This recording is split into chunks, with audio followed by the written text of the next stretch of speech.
Hello, and welcome to the Restore Yourself podcast.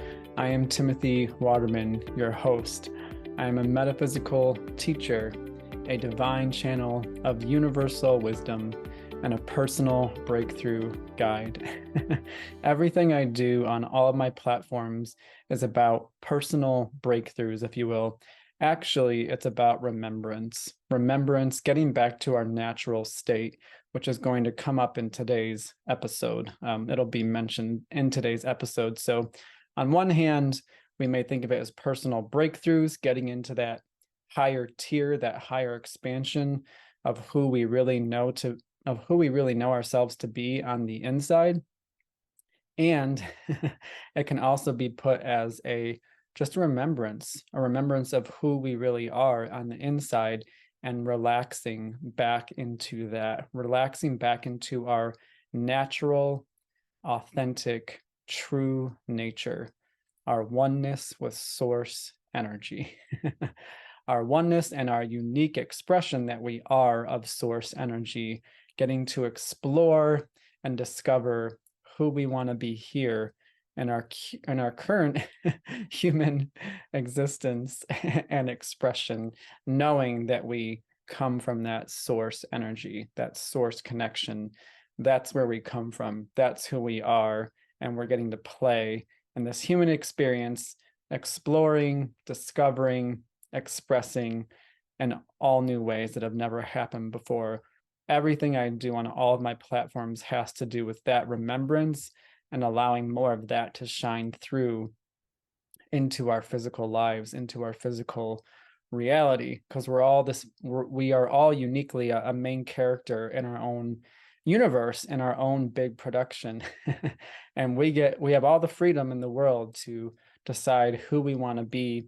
And when we're aligned with that source connection, I truly feel that when we're aligned with our source connection, whoever we decide to be, it's going to be aligned with love. It's going to be aligned with harmony with all things, all of life. Everything will be respected.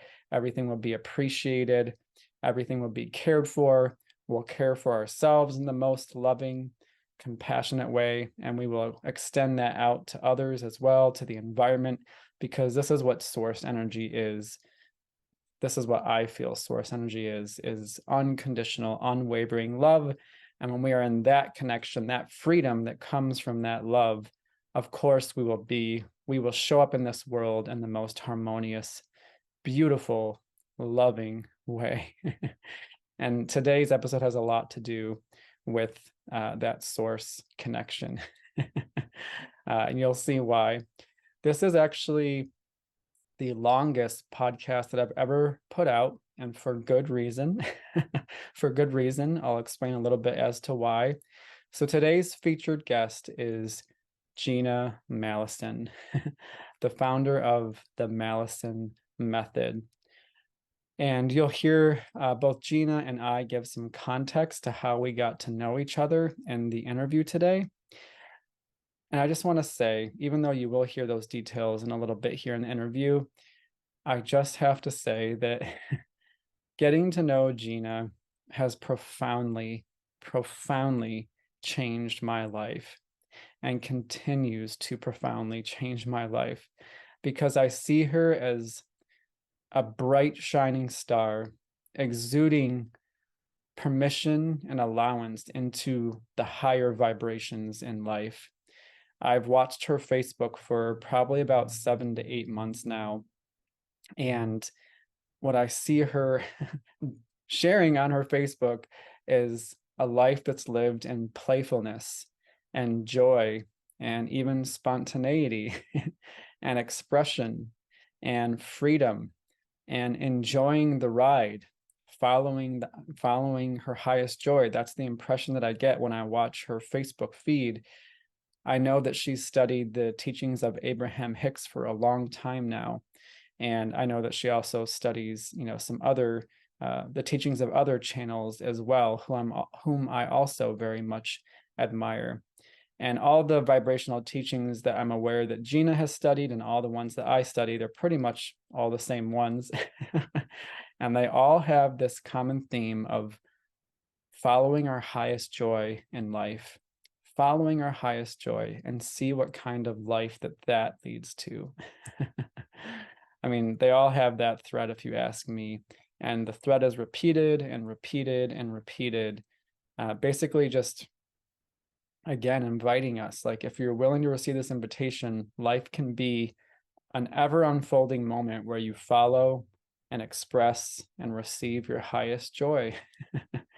And I really feel that I see Gina exuding that in her Facebook feed. And in my interactions with Gina, she is very typically lit up, big energy, smiles, laughter, expression. I see her moving freely, just like, which to me feels like she has a lot of permission in her body to move the way that she wants to move. So I have greatly, greatly, greatly enjoyed getting to know Gina Mallison and watch what she shares as she lives her life with so much permission.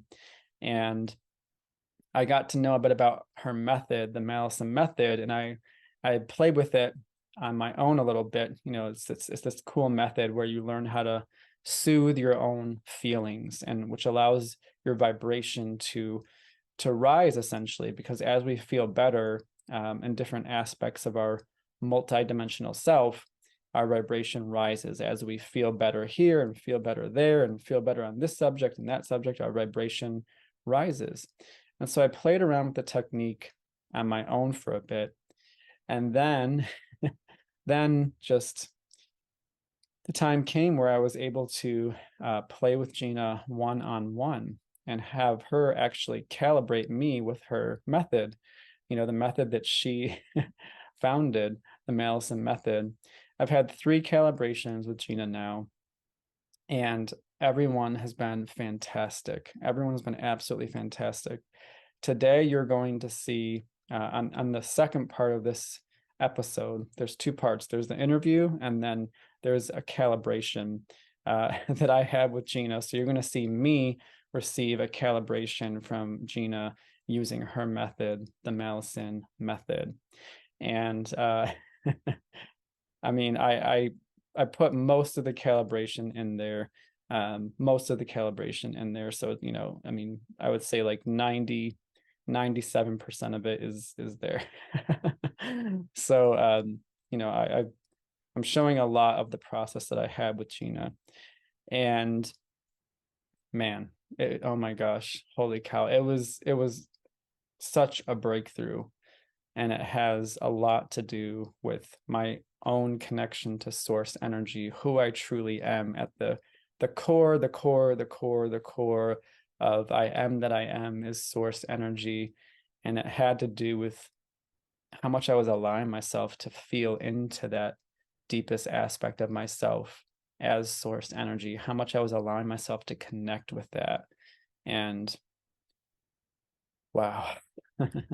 Wow. You'll see it, you'll feel it, and I feel that it speaks for itself. I really feel that it speaks for itself. And again, that'll be in the second part of this episode, the calibration. A couple notes on the second part of the episode. It is a calibration, so there are often periods of silence where Gina is asking me to feel in and to use my imagination to allow certain objects to shift both color and shape and and the speed of their vibration. So I decided to leave those periods of silence in, just so it could be a really a really true representation of what a session looks like. I wanted you to see the permission that I took for myself to be quiet and really play with the the offerings or the instructions that Gina was sending my way. I wanted you to either watch me or hear me, if you're listening to the audio version, really take the time for me to go into my imagination and allow this technique and the process to unfold naturally, and to wait until I really had used my imagination to, essentially achieve what Gina was inviting me to do. There are all these invitations. There were no musts. There were no musts, you must do this. There were no have tos, you have to do this. It was more like, what would it be like if you asked this feeling if it could be any color or any shape, and then just seeing, if these feelings, felt the safety to shift and transform. And so I took the time that I needed to just to play with that in my imagination and allow it to be natural. So again, there will be some periods of silence in the second part of this episode, the calibration part, sometimes even like 40 seconds of silence. So in that silence, I would just invite you just to, just breathe, become really present in the moment. And, just be while you're, just seeing what it was like for me to take that time and space for myself. That's another aspect of the calibration that comes up, is me allowing myself to take time and space for myself in a way that feels good. So in those quiet moments, I would just invite you to see if you can open up to the silence, befriend the silence, and just be with the silence until you hear me respond. And so, it might be, I think there was a couple, times where I took like a good 40 to 45 seconds to really use my imagination and allow things to shift before I said something else. So just wanted to give you a heads up on that. I've been doing this podcast. I mean, I founded this podcast over a year ago, almost a year and a half ago. I never envisioned that. I mean, I had no idea that it would end up here with an episode like this. And it is absolute joy for me to be here, being able to put this episode out to the world and sharing not only the conversation, the super fun, empowering conversation that I had with Gina. I mean, it was a really, really fun conversation. Oh my gosh. But also the calibration. So people who've never heard of the Mallison Method can get to see what it's like. People that have heard of it, but maybe have never decided to jump in and play with it, will get a chance to see what it's like. And I feel that you'll feel what it was like for me, and you'll get to see Gina in action with this very incredible and amazing method that she founded along her path, her journey. And she does speak to, quite a bit of detail in terms of her path and her journey in the interview. So there's a lot to look forward to, a lot to look forward to. I'm so thrilled to be able to, again, bring this episode to the world. So it is my sincerest hope that you get value from it, that you get to learn some things that I got to learn along the way through both parts of this episode.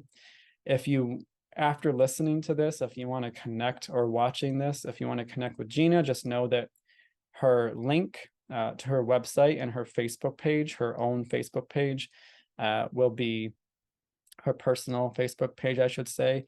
They'll be in the show notes, along with a bio, a bio that Gina sent me to include in the show notes. And then also, I'll give a reminder. Actually, you'll see this mentioned at the end of the interview today, but Gina has put forth an incredibly generous and special offer to those that watch and listen to this episode. And I'll give you a preview. It's a free offer. And I feel it has just incredible, incredible value, especially, let's say this. If you feel value from the interview and the method, and you're like, holy cow, I'm so glad that I know about this now. This special offer, this free special offer that Gina has presented to listeners and those that watch this episode, I feel like it's the perfect next step. It's the absolute perfect next step. And it's a generous free offer that Gina has included. So you'll find a link to it in the show notes as well. And then you'll see Gina describe it at the end of the interview, what it is actually. And then I'll give a bit of a reminder about it at the conclusion of this episode, the outro of this episode, if you will. So just wanted to mention that all of that is in the show notes for you to discover and explore and play with if you so choose. I should also mention that if you want to find any of my links, if you want to get to know more about me, the host, if this is your first time listening to or watching this podcast, you can find all my links in the show notes as well. They'll be underneath Gina's information. So in the show notes, I always put a brief description, and then I put my guest information. And then under my guest information, I include my information. So if you're watching or listening to this again for the first time and you want to know more about me, Timothy, and I also sometimes go by the nickname of Bo, just know that you can find all of my links in the show notes right below Gina's information. So I had to remind myself in the moment to mention that. I never know if someone is listening or watching to this podcast for the first time. So now that I've mentioned that, I'm so excited to roll into this interview with the amazing, the empowering, the impactful, the bright light that is Gina Mallison. So here we go. Well, what I love about this podcast is it's just one of those things where it's like you feel like this intuitive spark towards doing something and it just feels good. And so you lean in and you don't exactly know all the reasons why, but you lean in and you just keep showing up. And it's like, because you said yes to this, it's like all these things open up that you just weren't expecting. It's like, and they're delightful surprises. And you're like, whoa, I had no idea. And so this is one of those days, one of those moments. And I'm just so grateful because I actually am fresh off of a calibration session with vibrational alignment coach Gina Mallison. And in a few moments here, I'll give a bit of the background about how I've gotten to know Gina. I just want to say, like, oh my gosh, like, I'm so thankful that me going with the flow and doing this podcast, like literally it's led to where my relationship that I have with Gina today. And it's just like, it's one of those things that, like, you know, if you're familiar with Sarah Landon, she said that the richest things that come into your life are these amazing relationships and that catch you by surprise, that just take you into these fun new dimensions of relationship. And that's what I feel is my relationship with Gina. And it literally, it was one of those things I never saw by saying yes to this podcast in the beginning, but like now being here today, I'm like, wow, I'm so glad that I just followed my intuition and direction to do this. So that's a bit of a setup. And with that, you know, for the listeners, the viewers, I will say, welcome. It is so good to have you here, Gina Mallison. So good to be here. Love it. It's so funny because I was thinking about it because you're saying that. I was like, it was late last year where you first reached out to me to like, you were just starting your podcast. And I was like, well, right now I'm feeling this call to like kind of shut what I'm doing down. I don't know what's next. So like, let's stay in touch, but I don't know like whatever. And so, but I've been like, I was started like watching you and like we became Facebook friends. And I just instantly like, I think it was like January when you started being more prolific with posts and maybe you started doing your first podcast. And remember when I was messaging you that one day I was doing my little wooden puzzle and I was like binging on all your like podcasts. Like I think you had Julie on and I don't know. It was just like I just love your energy and some of the posts you put on Facebook. Just fell in love with you, and then connecting you with Ramona and Oprah, and like watching. I've watched, not just listened. I've watched that video of that podcast that you had with her multiple times, and just like such a strong love and appreciation for you and who you are as a person and what you're up to. So it's fun that like the timing of us actually doing this podcast interview is now because like we got all these months in between to like get to know each other in a way, not like intimately necessarily, but vibrationally, like like I remember early on, again, it was like maybe January, February. I'm like, oh my God, you're like my soul brother. Like we are so similar and goofy and fun and outrageous sometimes, just like it's not that often that you run across somebody who's like outlandish in that way. So I love that about you.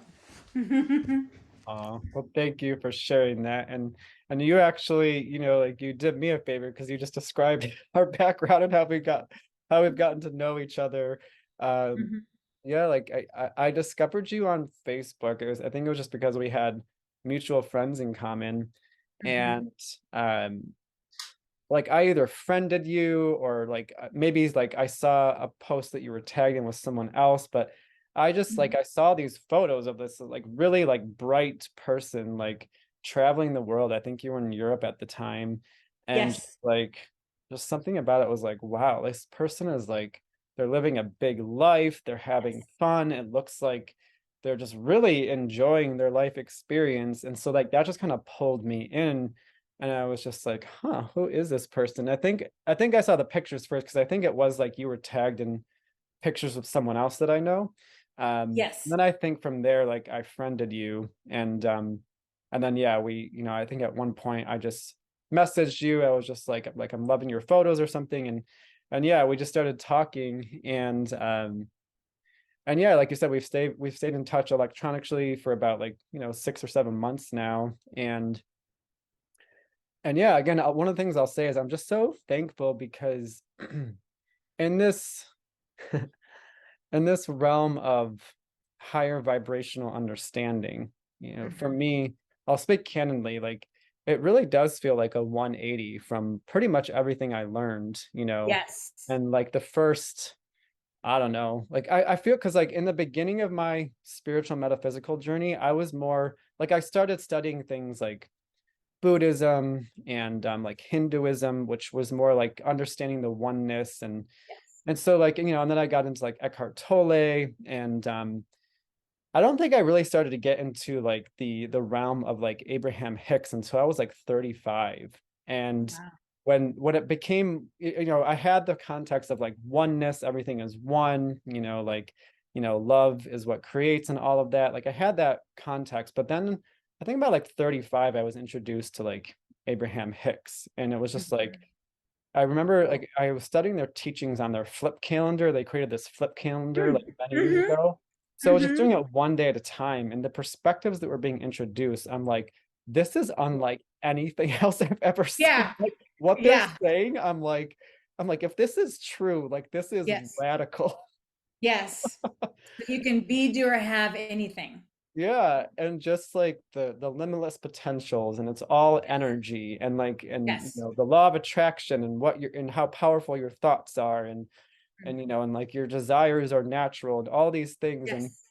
like it really, like I was like tuning in because I was like it felt like wow, this is really like a radical shift, but something in me was just like, just keep flipping the calendar one page at a time, and just Yep.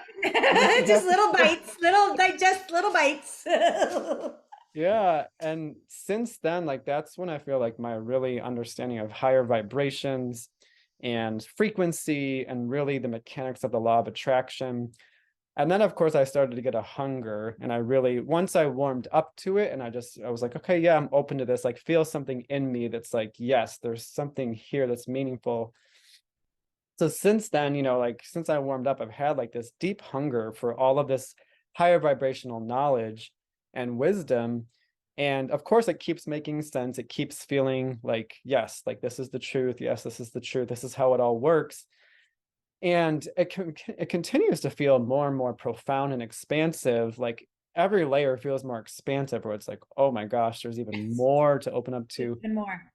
And so with all of that, what I love about you is that even before I knew how much, because I didn't learn how much you had studied Abraham Hicks until like I saw your pictures first, and I felt your energy from pictures. And at that point, I really didn't know about your history with Abraham. I saw that you had some podcasts, and so I started listening to some other podcasts that you were a guest on, and I heard about how you had like studied Abraham Hicks like 8 hours a day when you found. Yes. And so, but I didn't become aware of you until like maybe like 6 or 7 years, until after, that phase of your Yes. life. And just immediately I felt like this person is an example of really allowing like these amazing dreams, and being out there and living and loving life and having a good time. And like Mm. that's the first impression I got of you, was like, this is a person who's really like, I feel that they have a big life. I feel that they're living, they're loving, they're enjoying the ride. Yes. And then I found out about how you had studied Abraham like 6 to 8 hours a day. And I was Yeah. just like, and you had sent me something about how you had sent me a short clip of you in the Abraham hot seat, Yes. like on a cruise or something, and for those that don't know, the hot seat is when you're up on stage with Abraham and Esther. And Yes. typically people are in the seat and they ask a question, but Gina sent me this video and it was so amazing because she's just sitting there. She's like, I don't even have a question. I just have to say thank you because what you talk about works and my life is Yes. a living example. And that's Yes. what I've always felt from you. I feel that you are such, I mean, at least in my perspective, you're such an embodiment of how these vibrational teachings really do have a tangible effect in one's life. And Yes. They're I'm real. just thankful for that They're real. because this is what we want to see, right? We want to see Yes. people that have Evidence. become an embodiment. Yeah. Yeah. It's the kind of the best experience of getting to really be in the knowing when you can connect the dots and see when it happens in your life. But it's so, so, so helpful to see it in others as an example. Like, this works. I can see what she's doing. I can see and feel her vibration and her mood and her knowing that anything is possible. And I can just see how things unfold. That, a habitual optimist is what I am. But it's something that I've learned how to do and how to be. Like, there's actual like processes that you can apply to your life to help you release resistance and raise up your vibration, and then therefore experience an expanded physical reality due to your vibration being steadier and steadier, higher and higher and higher. And yeah, I think I'm so glad you said that, because I really, more and more, especially in the last like 4 to 6 months, like, just I really feel there was a segment I heard where I think it was Jerry being interviewed. Peter Beamish, who was their original videographer for, I don't know, 3 decades or something. He created a video for them called The Secret Behind the Secret. The movie The Secret came out, which was a huge, huge stepping stone and bridge for me to even find out about Abraham Hicks. I love that movie as a bridge. But Peter was so passionate about getting like the real, like, meaty message of law of attraction and this world of vibration out to people. He created something called The Secret Behind the Secret. I think you can get it on Amazon. It's nothing you'd see on Netflix or anything. You have to like buy the DVD or whatever. But basically it's an interview with just Jerry and Esther, and then Abraham comes through on parts of it. And they're just sitting, three of them on a chair. And I think that's when Jerry mentioned that. It's also an Abe segment on YouTube. Anyway, I'm going off. But Jerry is like the question asker of the universe. Like, he had unending questions. I feel like I'm very similar in that way. Like, I'm just like, I meet with my own private Abraham, and every time I have a list of questions, I just want to know more from the non-physical perspective. And Jerry oftentimes not only asks questions for himself, but kind of on behalf of humanity. Like, for instance, like, why are these people suffering so much? Is it really, like, whatever it might be? And at one point Abraham said to Jerry, like, that's not your work. Your work is to go and live the life of Riley, like, live with the life of abundance and be an example to people of what's possible when you allow your thoughts and your emotions and your vibration to have your North Star be, I just want to feel good. When you have that be your North Star, and you just continually point in that direction, how good your life can be. And so I feel like very similar. I felt it so strong in the last 4 to 6 months that that's one of my biggest gifts to others, is to live abundantly and out loud and on display, and also put in there that, like, this is how I'm doing it. If you're curious, like, this stuff is real. And there's plenty of information out there that you can get for free. Like, when you mentioned that I would listen to 6 to 8 hours a day of Abraham, that is no joke. So first of all, they're audiobooks, like, listen to each of them like 4 to 6 times. But like, YouTube is such a huge gold mine resource of amazing Abraham Hicks segments that like you could like literally what I would do is I would like be chewing on a topic, like let's say relationships or whatever, or romance. And I would go into YouTube and type Abraham Hicks romance or Abraham Hicks, whatever, money, whatever the topic was that I wanted more like source perspective on. I would just Google it and there'd be dozens of Abraham segments, like 15 to 20 minutes each, that would give me the information. I would get the information in my head and kind of ponder it and then have my life be the testing ground. And then seek out tools. So like I've found some amazing tools that I've morphed to like really sync up with the philosophy and methodology of Abraham Hicks. And so I'd play with that for myself. And then I began coaching other people and I would just see continual proof of like this information that I would receive from listening to the recordings of their books is, first of all, it's just knowledge, but then it's like, okay, how do I embody this knowledge? How do I live this knowledge? Not just think it, but then still have this low vibration and expect things to be different. How do I actually change my vibration? And what does that feel like? And what are the results of when I do that? So this is like, is my biggest passion. I feel like, Einstein was to his experiments as I am to law of attraction. Like I'm obsessed. I wake up thinking about it. I go to bed thinking about it. It's the funnest topic in the world for me. Yeah. Gosh. Yeah, no, I mean, yeah, I mean, likewise for me, I know that you actually recommended the book to me, the spinning straw into gold. Yes. And yeah, to me, it feels like just another level of all of this, law of attraction, frequency, your beliefs, your thoughts. And it just feels like a whole other, just, I mean, it all comes from the same place. Again, it's all sourced energy, but I just love how when it comes through these different channels, these different perspectives, it's like, it just sometimes it fills in the information and like colors the information in a new way where I just feel like, whoa, I'm getting this in a way that I haven't got it before. Yes, absolutely. Said just like a little bit differently, like you said, from another channel. So for your listeners, Spinning Straw into Gold is a book written by a channel that I literally just discovered like 3 or 4 weeks ago through another connection in the Sarah Landon community. The channel's name is Frank Butterfield, and he channels Paul. They call themselves Paul.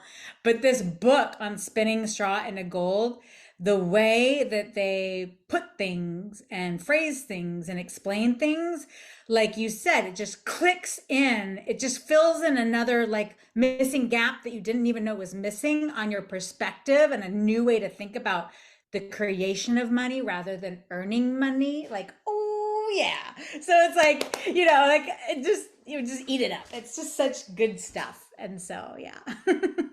Yeah, no, I agree. And it's like, and I just see how it's true. I see how, because this is something that Sarah Landon has, channeled via the council many times, is that like we are the summoner of information. So Mhm. when we're at a certain level of readiness, Yes. we attract in our summoning and our desire to know and understand, which will allow us the opportunity to embody more. It's like in our Mhm. summoning, it's like that next thing comes along. Absolutely. And it's like I remember when you sent it to me and I started reading it, I was just like, I had no clue that this existed. And this is like the perfect thing for where I am right now. Yes. Yes. Same thing happened to my best friend Stephanie. Like I sent it to her. She was the first person I sent it to. I ended up buying her a book and having it mailed to her, and then I shared it with her and she got it on Kindle. She didn't even know the physical book was on its way.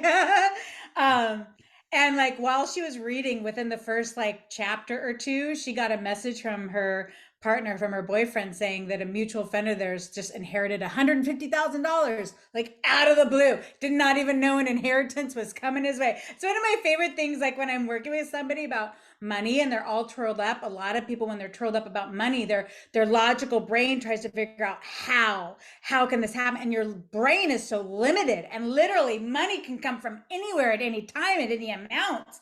And so when you allow yourself to let go of like these limited paths and you just open up. I always loved, like, you never know, you could get an inheritance from Uncle John that you didn't even know existed. Somebody could just hand you a lottery ticket that you scan and it's a winner.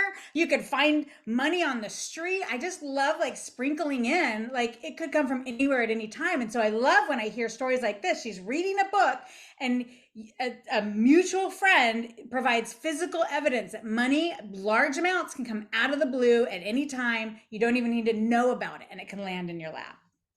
Amazing. I had one friend, I'll just tell you this, she's a friend, but started out as a client years ago. And a lot of our sessions were about money, and like she's in sales, so it was about that. And we had this calibration, and a calibration, for those of you who are maybe wondering, it's taking somebody who's feeling a certain not good feeling, like worry or anxiety or hopelessness or whatever, and that's their emotional vibrational frequency on that topic, and I guide them through a focusing exercise with their eyes closed that allows themselves to release the resistance and not good feelings, and allow their cork to float up the scale so that they're on a feeling of like well-being or satisfaction or appreciation or love, any of those emotions on the upper end of the scale. And most often they feel a number of those good emotions. That's a calibration. They have a low vibration initially on a topic. I help them release resistance. They float up. And so now their vibration on that topic is up in that upper range, which allows the allowing of things that match that better frequency. So her and I had a session on it. And I think it was like literally later that day or the next day, she messaged me or left me a voicemail and said, "You would not believe it, but of course you'll believe it." Like I always get that message. Like people will start off saying, "You're not going to believe this." No, wait a minute. Of course you're going to believe this. You know, this kind of stuff happens all the time. But she was like, she was telling me, and I didn't know about this before, in the months leading up to this thing that happened. She was aware that at a previous job, she had like an IRA account that she had put money in at a previous job. And she was like, "Oh, I need to find that." So she called like Smith Barney or whatever was the place that she thought it was at. They couldn't find anything on record for her name, her social security number, like nothing. Like, "Sorry, lady, like maybe it's the different place, you forgot it, whatever." And she thought the amount in this fund was like $5,000 or something. And she had called multiple times, and every time like, "Nope, nothing." And like, so the day after our calibration, she gets a call from them saying, "Oh, look, we found your account." And there was like $50,000 in it. $50,000 in this account. What? Like, I had another client years ago too, where like we were calibrating on money, and like one day she gets this letter in the mail letting her know. So it wasn't a check just yet. At first it was a letter saying, "Oh, we found this trust fund account with your name on it, so we're going to be sending you a check soon for the balance." And they didn't even say what it, I think in the end it was like $7,000 or $11,000 or something. Out of the blue, another story, like random check from some account that you didn't even know was yours just lands in your lap. Like it can literally come from anywhere. I forgot how we got started on this topic, but I think it was a Frank Butterfield book. Yeah, that literally. Oh, and I want to say too, like you mentioned, like the summoning or strong asking or desire for something is what calls it in. And I think one of the gifts that I can provide to people too is summoning is a wanting, right? I want something. And that can feel really, really uncomfortable to somebody who in their mind doesn't think that anything is possible, or that is like, I have to figure out the how. And so sometimes people intentionally shut down their desires or the allowing of them to have desires because it's too painful, because they don't have any kind of belief system that it'll come. It's more painful to have a desire and feel hopeless about it than it is to just not have a desire and be like, okay, I'm fine. I'm settling for what is. And so it's this combination of how can you allow yourself to allow the summoning, but then release the disbelief, which shows up as resistance to allowing it in. And so there's this fun, delicate balance, because even sometimes like I get caught on, like I receive this vision, like I'm feeling really good, and here pops in this delightful, delicious vision, and like, "Oh my God, I want that." And then like there's some resistance there. So my work is like release the resistance, not shut down the desire, allow it to still be there and not have a timestamp on when it comes, not need it to look a certain way or to come through a certain path. I know I don't have to do anything to make it happen except to relax and the well-being and the knowing that it's on its way. And so there's just this fun little game. I like to call it a game of like navigating the ebb and flow of desire, some resistance, release the resistance, well-being, all is well, receive some evidence of that, and then just keep floating in that stream and allowing the movement of your emotions and not get stuck in one place. Yeah. Yeah. I love all of that. And then I just wanted to just emphasize just what you're saying about resistance, because, this is what's talked about in the high vibrational teachings, is that so much of the time intellectually, like, we are aware of things that feel really good, like dreams and just adventures, even things that would feel really nice and exciting to have, like, we're aware. And so we have at least we're aware, but then the resistance, which is so often talked about, in like Abraham Hicks and all the other, the big names that we know that are, channeled teachings, like, like, it's about becoming a match, a vibrational match to whatever it is that you're interested in, or say that feels desirable, about becoming that match. And yeah, to me, that's the thing that's in the way to allowing ourselves to be that match, is like Mm-hmm. the resistance, which could be any number of things. It could be like, just like, well, but could that really happen to me? Yeah. Yeah. Or like, how, again, like the how, which is, The how. you know, Yeah. everyone talks about the how, like Wayne Dyer and Abraham Hicks, they're like, if you get caught up in the how, like, that is like major None of resistance. your business. None of your beeswax. Yeah. Yeah, so like the mind trying to figure out how it logically could happen. Yes. And but and even many times I catch myself going, like, if I see my mind trying to figure something out, like, and then I kind of pause and I'm like, there are so many possibilities out there that Mhm. my mind could never possibly even enter, like so many pathways, like Yes. there's billions of life forms, there's like billions of interactions happening, a countless amount of thoughts and ideas flowing in. It's like, there's no way that this thing in my head could ever contemplate all the avenues. So Yeah. like, this doesn't make any sense to try to figure it out. Mm-mm. Mm-mm. Yeah.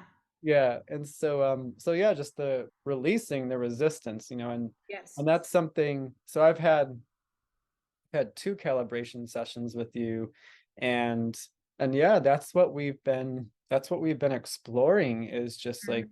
where is this emotional resistance taking up space in my body, Mhm. and do I even have resistance to the resistance, resistance to these Yeah. emotions that don't feel necessarily all that, comforting or nice to be with.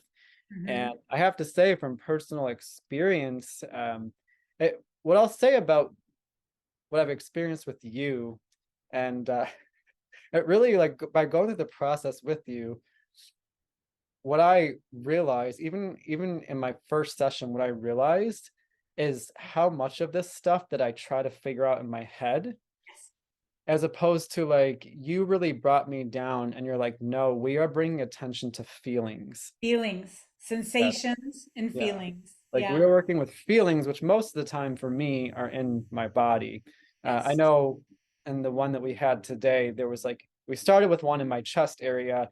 And then, like, after like a bunch of that was calibrated, there was like this little fragment up, like, hanging out in my headspace that felt pretty small, but we worked with that one too. But Yes. I really, as I was going through my first calibration with you, I was like, I try to, like, like, these limiting beliefs, these resistances, like, I do all of this like mental gymnastics to try and Yep. like figure it out. And how can I let go of the resistance from my Yeah. How can I intellectual? get rid of this? Yeah. Yeah. This thing that I don't want. How can I get And, rid of this thing that I don't want? Oh, let's yeah, get and this. you even called me on it. You're like, you're like, at one point you're like, okay, and you were so nice and so gentle. You're just like, okay, I feel that you're really caught up in story right now, and we want to be putting our focus on emotions. Yes. That's when I was just like, whoa.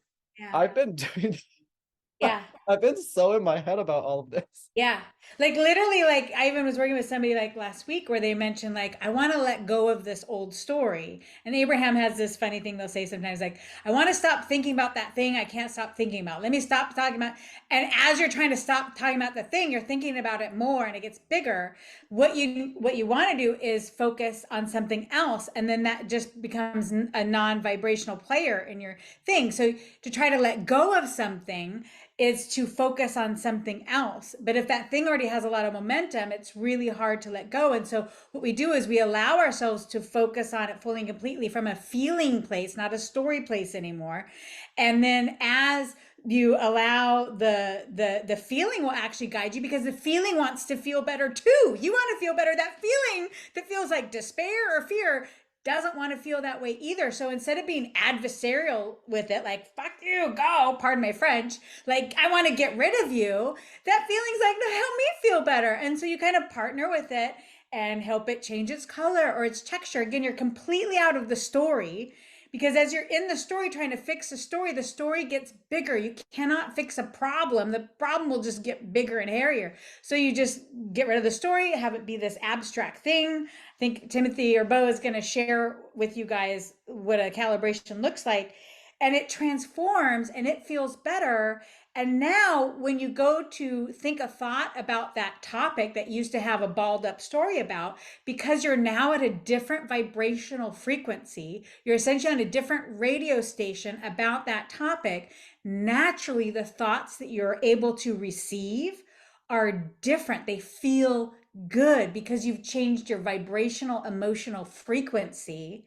And then when you go to think a thought, the thoughts match that frequency. People generally, they feel an icky frequency and they've got all these thoughts and the story and the evidence that match that. And then they try really hard to think differently about it. But because they're on that frequency, good luck. There's a lot of people there that, no, I'm thinking a different thought, but they're actually not resonating with that thought. It's just a thought. They're actually almost aggravating the current condition and the current frequency they have. So this is about like, let's get rid of all thought. You actually are still thinking, because when you're conscious, your mind thinks, but you're directing it to think about the sensation in your body. How does that sensation feel? What is that? So you're giving your mind like a chew toy of something to focus on that's not the story anymore. And then you're guiding it to like, what color would feel better? What texture would feel better? And then all of a sudden your entire being feels a little bit better and a little bit better and a little bit better. And now all of a sudden you're swimming in pure positive energy. And again, then when you're guided to think about that topic, it's like, oh, all is well, you know? So very, very cool. Yeah, and you call this the Mallison Method, correct? The Mallison Method, yeah, it's like a method and that goes with a methodology that I've kind of created over the last 7 years that continues to evolve. Like if you look at my calibrations now compared to 2 years ago, compared to 3 years ago, it's completely evolved, but it has the same essence. And really the main quote unquote tool or way of focusing within this method was born from 7 years ago, 7.5 years ago, when I first discovered Abraham Hicks and this whole body of work. At the time, I had decided to take a class on NLP, which stands for Neuro Linguistic Programming, Hypnotherapy, and Reiki. It was a 2-week course on all three of those. And we started with NLP, Neuro Linguistic Programming. And by that time, I'd already seen the movie The Secret. I didn't know about Abraham Hicks, but I knew about The Secret and I knew about the law of attraction. It always struck a chord with me. I always had a knowing that it's true, but I didn't know about the practical nature of how it applies to all things. And until day 2 of the NLP course, and we're like playing with these techniques that instantly change your emotional perspective on anything. I was like, oh my God, this is the secret to the secret. And like literally, that's when I very first experienced my first experience of like a complete, it felt like a opening up of my skull and a complete download of this gorgeous vision of like everybody in the world who wants to know how to master their reality gets access to this knowledge. And you know, like it was like, what, like this fire hose, like those whole 2 weeks I was like fucking, pardon my French, high as a kite, because we're like practicing on each other all these techniques. I was like vibrating so high. and then I get out of class, these were like 12 or 13-hour days. So once I'm done, I'm like, let me find out more about law of attraction. So I Google, and there's a lot of junk out there. Like, write these 5 things 5 times, 50 times, 5 times a day. Like, okay, if you believe that, that'll work for you. But eventually it's going to crash and burn because there's no anyway. But in short order, within like a day or two, I hit on Abraham Hicks. And as soon as I found that, I was like, ooh, truth down to my core. Like, this is it. I'm going to not pay attention to any other stuff, even the Rhonda Byrne stuff that wrote The Secret. Like, again, that's good high level stuff, but let's go deep into like what's really going on here. And then, so that's when I was like 6 to 8 hours a day studying that, and then taking what I learned in this NLP course and beginning to modify those techniques and the use of those techniques to actually be like in complete harmony with the Abraham Hicks teachings. Because a lot of the NLP stuff and a lot of techniques out there that actually really work, they still have a methodology that is still outcome focused. That's still like, okay, let's say somebody's like, I want to lose weight, but I don't feel good about working out or whatever. So let me do this technique so I feel good about doing this thing that I think is the should to get the outcome, right? So this whole 7.5 years is me like really peeling back so much about away from outcome, and literally the outcome is for you to feel better. And if anything, like the thing that I love that I've been like really deliberate about, because I just for my own pure enjoyment, but I also feel like it goes hand in hand with me wanting to be a delicious example for others of like, I want to take as little action as possible. And any action that I take, I want it to be full of joy. Wild horses can't keep me from doing it. This is the funnest thing in the world. The action I take, I want it to be fun and enjoyment, not action to try to like follow a plan to get an outcome or to get a result. And so with that, that goes into the methodology too. Just do these things to feel good, and then come what may, with an underlying knowing that as I do the work to just feel better and better and better and release resistance, release areas that I don't feel good about and just feel better, my reality around me cannot help but shift. I don't need to manipulate or strategize or plan things into place at all anymore. Like, done with that. I'm all about the magic now. And so that's what actually ended up being my hot seat with Abraham. It was only 3 minutes long. Like you said, I just went up there and ended up, I was like, I don't have a question. I just want to say thank you. I love you. My life is amazing. And then all of a sudden this rampage came out of my mouth. And one of the things I remember saying is like, I love that I'm at this point now of such knowing of my well-being and such knowing of my worthiness and knowing of everybody's well-being and worthiness, no matter what they're screaming and yelling in the meantime. I know that all is well with everybody. But one thing I love so much is I know for sure that when I either get a reflection from somebody or a thought in my head of I need to do this or I should do that or I got to do this, because there's no such thing when you're a physical being to be completely resistance free, but it's about being aware of the resistance and allowing yourself to be non-reactive to it and just self-soothe. So I know when I have those thoughts of, oh, I really need to do this, or I should call so-and-so or whatever, I actually have a knowing that for sure, not that. And then I get to ask myself, what do I want to do? And I get to do that.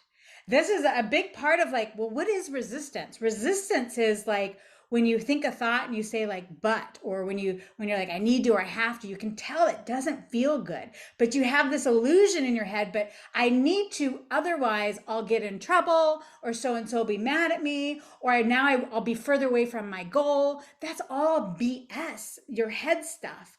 And so to be able to be tapped into that knowing that gets developed over time with playing with these tools and playing with frequency. And what I mentioned to her, I was like, I know that I get to not do that and I get to do what I want to do and then watch things magically land in my lap. And she's like, she goes, or they say, magically is a fine word, but let's say logically, normally.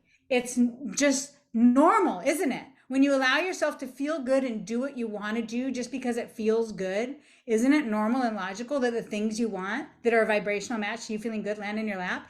Yes, it's normal, but it takes a while of playing with this and accruing evidence in your life that, okay, I've been feeling good all day, and boy, that was easy. That was easy. There was no line there. That person that's normally rude is nice to me. And then you wake up another day and you're all cranky pants and you notice everything goes wrong. Like these both scenarios allow you to connect the dots of how important your mood is and how that attracts experiences to you. So, yeah. Hmm. Yeah, that's Mm. also delicious. And yeah, just what you were speaking about in terms of the identifying the resistance and like the motive for what you're doing. That's something that actually really stood out to me in Frank's book. I forget which chapter it is, but his guides or his higher self, Paul, they present. I'd like to think of them as games of games Yes. that I get to play with in my life. And one of the things they say in the book is we'd like you to pay attention anytime you're wanting to do something. The motive behind it. Am I wanting to do this because I'm convinced it's going to get me some kind of result later? Like Yes. something I think I need to have, something I want. Like, am I doing this with the like, okay, I'm only doing this right now because I'm convinced it's going to get me this, whatever Yeah. it is later, you know? Mhm. Or are you approaching things and doing them just because it's what it feels the most natural and good, Yes. Yes. joyful to do in that moment? Like you're doing it for the sake because whatever it is, it feels good to do Yes. that in the moment. It's not attached to any future anything. It's just that this feels really good and satisfying right now. And when I Yes. read that, it was just another, because again, like I'm always refining Yes. my energy, my beliefs, and how am approaching life. And that was like it was like, holy cow, like that is Yes. so powerful. Like, am I, again, because it's all that like shoulding, right? Like I It need to is. do this, otherwise that won't happen, or this is the Yes. only way for this to happen. If I do this thing and I don't even really want to do it, but I'm Yeah. convinced it's going to get me to A, B, or Yeah. C. They're like, that actually, like, if you ask me, what they're saying is like that really messes up your vibe. Yes, it messes up your vibe and it pushes that thing that you want out. It's so funny that you bring that up because literally, like I have a post-it note on my computer that like one of the ways he phrases it is like if you're going about something and there's a if then, if I do this then. If you can like sniff out that there's an if then in what you're about to do, then see if you can back up from that and just chill out, right? Like my intention is to feel good. And so if I'm doing something right now because it feels good in doing it, then that's everything. But the if then, if I do this then, if I make this phone call, then I won't get the guilt trip later from that person for not making the phone call. Or like if I answer this text now, like are you answering this text now because wild horses couldn't stop you because it feels good? Or do you feel like you're putting out a fire or making sure somebody's not disappointed? Let me, that if then. And the thing is, it's like it, you can, like you mentioned, you can continually refine it. Like it's just, you just get that, oh my gosh, I literally was about to do that because I thought I would get more love or appreciation from somebody, or I thought that if I do that then I'd be that much closer to earning more money or whatever. If there's an ulterior motive beyond just I'm doing it just because it feels good, I don't, does not matter what comes of it or what doesn't come of it, I just want to do that. Then like it's so funny when I work with private clients, like how much like a lot of this is like giving them permission to like calibrating them so they find the well-being of the permission within themselves, but also like letting them know, like, when people say, man, I just want to take a nap but I've got all this work to do, go take a nap. It's a hint in your language, man, what I really want to do is this, but I need to do this. Oh my gosh, like literally the key to everything is right there. Go do the thing you want to do and don't beat the drum of the but. There's no consequences. It's an illusion. But if you believe there's consequences, you will attract evidence of there being consequences. But how can you tune yourself to know there's so much well-being coursing through your body and through the entire universe that you literally are worthy enough to do what feels good and what you want to do. So anytime you hear in your head or out your mouth, I need to, got to, should, have to, see if you can catch yourself thinking or saying that. Bring awareness to it, even just the awareness, even if you don't have the vibrational wherewithal yet to back yourself off of the ledge from doing that. Maybe the momentum is so strong, like it would actually feel worse to not do the thing you think you need to. But just that first step of bringing awareness. Okay, I realize I'm about to do this thing because I feel like I need to, and what I want to do is this. It feels more upstream to back away from that. So I'm going to do it, but I'm going to do it with awareness. And I'm going to allow myself to recognize right now that's actually the better feeling choice, because the momentum is there, that the feeling I'm going to need to do that. And so go into it, aligning yourself to that actually feels better than taking the nap that I want to do. And then when I'm done with that, I'm going to give myself that treat of taking the nap. I'm going to allow myself to bask in how good that feels. And I'm going to give myself an intention of I'm going to be even more aware, and I'm going to catch myself early denying myself of what I want to do. You know, Abraham and the teachings talk about the art of allowing. The art of allowing. And so many people are like, oh no, I allow the universe to give me $1,000,000. I'm allowing that. But you're not your mate. It's you. Are you allowing the well-being? Are you allowing yourself to do the thing you want to do over the thing you think you should do, or you might get in trouble? Like, you are the allower or the disallower. And how can you become more aware of that? And this isn't a rush to the finish line of like, okay, I'm going to stop doing there's a lot of momentum with the things you needed. But see if you can just first bring more awareness, and then make little baby steps on allowing in any given day, do a little more things for yourself that feel good, and allow yourself to notice that there aren't consequences to that. Those are an illusion. Yeah. So powerful. And I want to bring like real life examples because, again, like this is what I find, because again, in the beginning, these high vibrational teachings, they did feel very different on an intellectual level, because to me, they are very counterculture, like Yes. whatever Western culture has become, it's like, it is what it is, like no judgment, but it's like, Yeah. to me, it's not the easy path. It's like, it's very wonky. Yes. And Exhausting. It's exhausting. exhausting. Yes, And it's a never ending hamster wheel. exactly. Yeah, it's exhausting. It just keeps going. It never really feels like you're getting that feeling better place. If you ask me, it's always Yes. like, for me, it was Yes. always like another level, but it still doesn't feel like it's working. Even if I get all these results, like this is years ago, but even if I get these results that I'm told I should have, Yes. like, Why am I not satisfied? Why do I not feel fulfilled? Like, yeah, like yeah. because like a lot of that is, it's outward focused. It's like, get all the nice stuff around you, and then you'll feel better. And I remember like years ago, like, this was like, years ago now, that like I had, I was making a certain amount of money, based on a couple different things I had going on. And, I just remember, and, my emotional world was still kind of like, had a lot of stuff that I hadn't worked through yet. And I just remember being there like, okay, like this is like the most money I've ever made.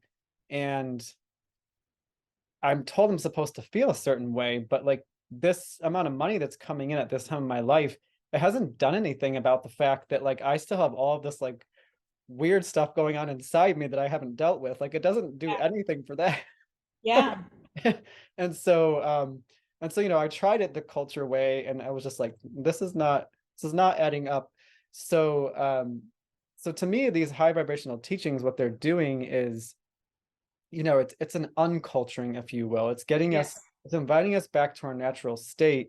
And I remember once hearing Daryl Anka, who channels Bashar, say that, because he heard, there's so many conversations that go on in the metaphysical community, and I think different ones kind of like exist at different levels of understanding. So it's all fine. Like you eventually navigate your way through all the different like ideologies out there. But I remember him saying, it was an interview clip, and he was saying, I hear a lot of talk that you have to that you have to like, I think it was something like, you have to learn how to become a vibrational match to like, what is naturally yours. Mhm. Bashar has been, Daryl Anga's been channeling Bashar for I think like 30 to 40 years or Yes. something, like a long time. And it's the same high vibrational knowledge. And he's like, based on my understanding, and this was a pretty recent interview, probably the past few years, he's like, you don't have to learn how to become a match. He's like, and your natural state, you just Yes. are a You match to just everything are. you desire. Yes. Like, and your Yes. Because natural you're state, you.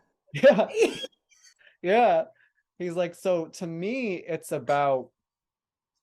just about like the remembrance and allowing yourself to go back towards that natural state, Yes.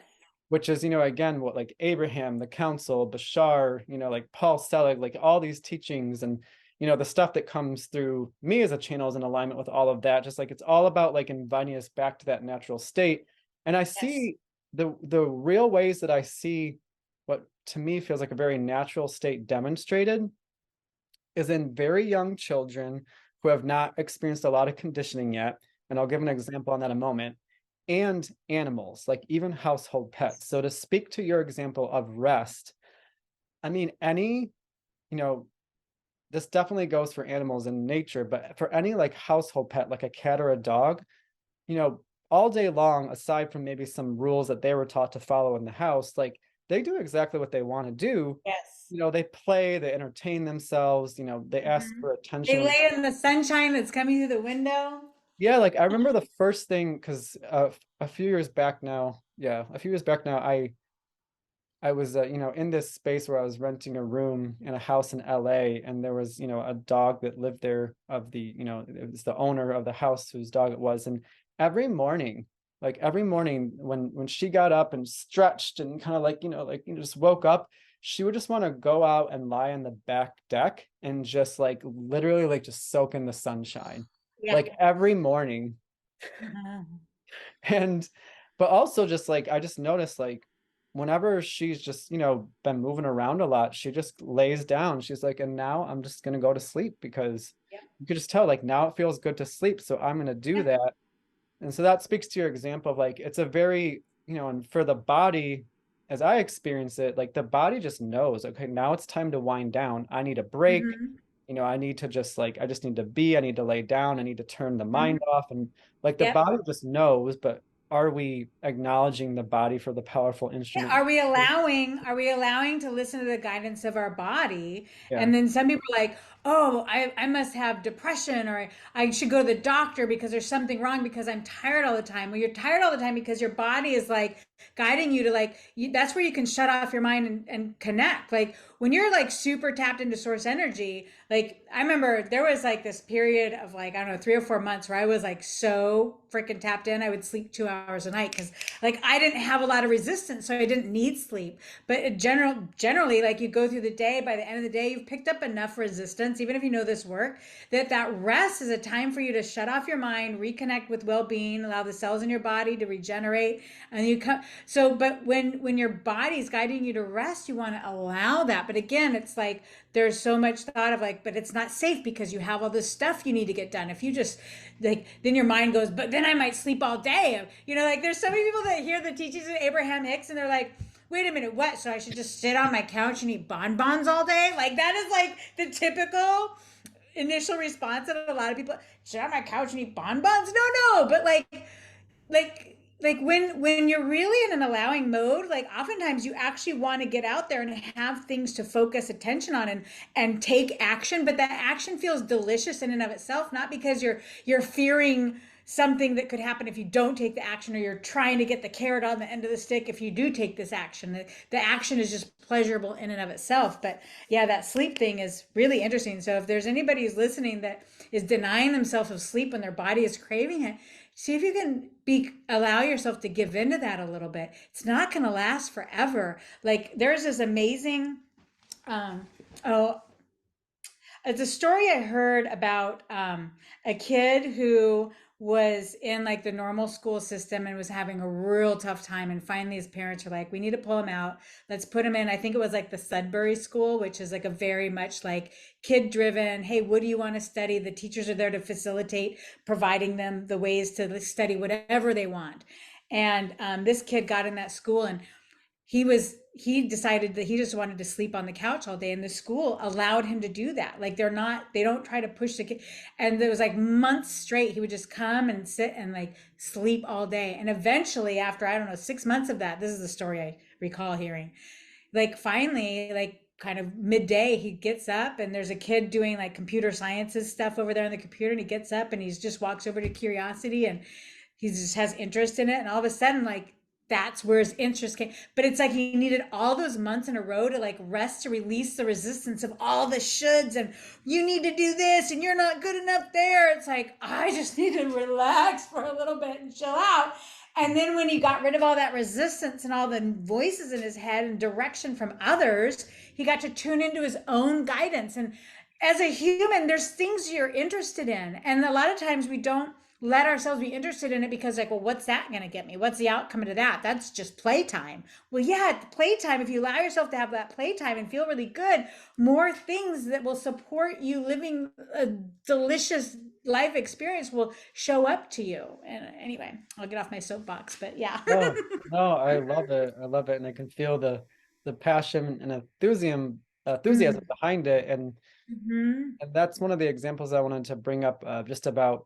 So if I look at one of my 2-year-old nephews, like he sees sports on TV and stuff, and he gets really excited about it. So like when there's like family gatherings, like he's 2, so he'll be like, and he speaks really well. So he's like, you want to go play soccer? And it's like, and with that, you can tell, like, Lit up. yeah, he's so young, hasn't had a lot of conditioning yet, that like Yes. the pure intention is, I want to play soccer because it's going to feel really good and I'm Yes. going to love it. You can tell Yes. there's no like, I want to play soccer because it's Yeah, just, because I want to be a soccer star one day, so I should get some practice in or something. yeah, Yeah. it's just like, you can tell, like, and this is, to me, is looking at how natural these teachings are. You can tell in his being, this is Mhm. the most delicious thing for me right now. Like, hey, I want to go kick a soccer ball around. Do you want to Yes. come with me? Yeah. It Yeah. just, like, you can tell, like, it's the most exciting thing for him in that moment. Yes. And like, he's in the pure joy, like the pure, like, Mm. and it's just for the sake of doing it because it feels good. Mhm. And so I feel that we can see these examples, like, of what these teachings are pointing to. Again, like, children who haven't had a lot of conditioning, it's just how they live their lives. It's like, what's Yes. the next thing that feels most alive and exciting? Along Yes. the way, they might learn to like color a picture so they get some applause or something. But Mhm. before any of that comes in, the learning how to like do things to get some kind of a reward. Like in the beginning, it's just like, I just want to do this Yeah. because it's just it just feels the It's best right fun. now. Yeah, Yeah. it's It's fun. calling me. Yeah. Yeah. I have one quick question, just I'm curious about, and then I just wanted to give you an opportunity just to really say anything you want about how all of this work has impacted your life. But before I ask that question, I'm just curious, because I know you recently have spent some time in Hawaii. I was there last year. I was there for a few months all in all, but I'm just curious if you felt this, because it was my first time ever being to the Hawaiian Islands last year. And when I got there, it was on Kauai. Is that where you were? You were on Kauai? I've been there before, but the last trip I was in Maui, but I've been to Okay. Kauai one time. Okay. So Lots on the maybe it happens on Maui too, but I just remember, and I felt like I felt it because I did the Big Island in Kauai, and I just remember like being on a completely different piece of land that was so far away from, Yes. what's like the North American continent. I remember Yes. feeling like, holy cow, I don't feel all of this like doing just to do energy here. Yes. I don't feel it on this land. Yes. Mm-hmm. It's a different vibrational atmosphere. I remember, it's so funny you bring that up because I remember one of the first times I went to Maui was I was like early 30s or something. And that was when I was like deep into like, I was like corporate America and I was like super like positive, go. I had like that Tony Robbins energy of like, yeah, let's go, let's accomplish and da da da da. And so I go to Hawaii for Maui for vacation, and we arrived to the carousels to get our baggage, and it's like it took like 30 or 40 minutes. You could tell that's when my husband at the time was mentioning, oh yeah, Hawaii time. Like everybody's chill here. They're in no rush. And I was like scratching my head of like, oh man, I could get in here and like motivate these people and have them have fun, like getting stuff done. And wouldn't that be so great? Is what was going on in my mind. But now it's like, oh, yes, I appreciate this. Ain't no rush. Mahalo, like kick off your sandals and have a Coke while you just wait. There's like, we were in paradise, no big deal. Like, that's the energy there. It's like so much more chill. I will tell you speaking of the energy, the last time I went a few months ago, April, I think it was, I went for a Paul Selig retreat, who is another phenomenal channel, which I know that you listen to as well. He had this in-person retreat, 7 day long or 6 day long retreat. It was in Maui at this place that I didn't realize until I got there. And I heard another attendee say, like, this is the hotel and resort that Ram Dass would hold his retreats. He lived in Maui in the last, I don't know how many years of his life. And like the energy of this place was so palpable. I don't even like, I can't even pull enough like vibrational words to describe it. Peace and love for sure, absolute well-being, like wellness, like love, love, love, like richness. Like I can't even describe it, but like palpable. It was like, oh, the whole week, and then surrounded by 144 other people, and then Paul like channeling twice a day with attunements. I was like, are you kidding me right now? It was like so good.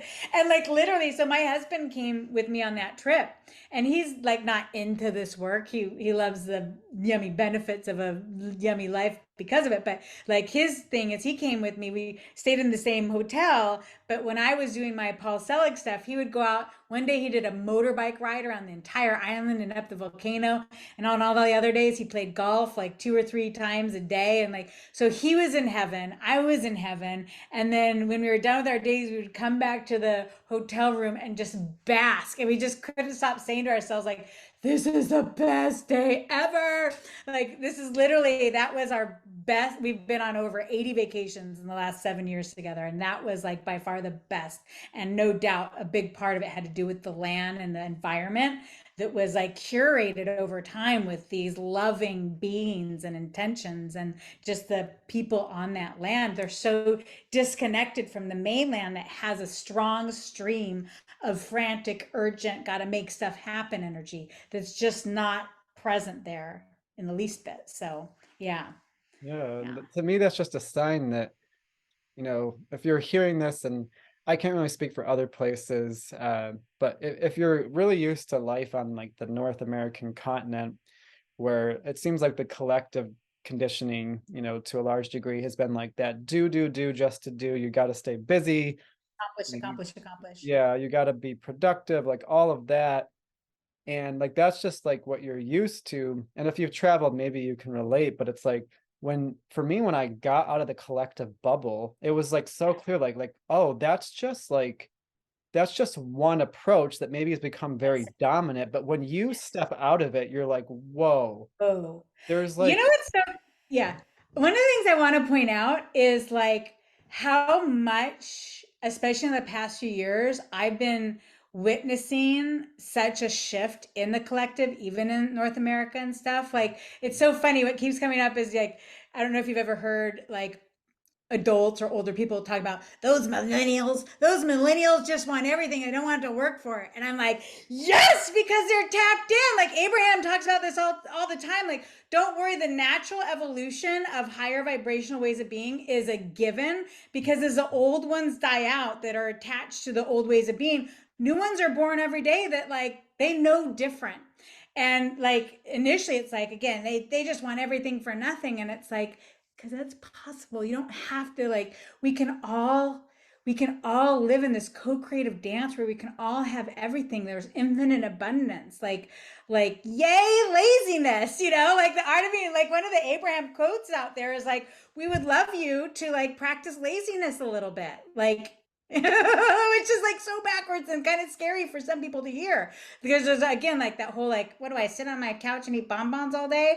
Like I remember talking to my neighbors about this and like, well, how will anything get done? Well, because there's some people who love, like my husband loves logistics. Like it's not that everybody's lazy and doesn't take any action, but they get to align with the action that's a natural excitement for them to do. Like I can't not do this work, right? I'm not going to be just sitting on the deck all day just drinking Mai Tais. Like this is so fulfilling to me. And like there are things that are super fulfilling for other people. And so if everybody just allowed themselves to do the thing that's super fulfilling to them. One other thing I wanted to share is like, so I have a dear friend of mine who initially started out as a client and now we're friends and whatnot, but She was telling me a story. She didn't ever have to release too much resistance on this because I think she took care of it on her own.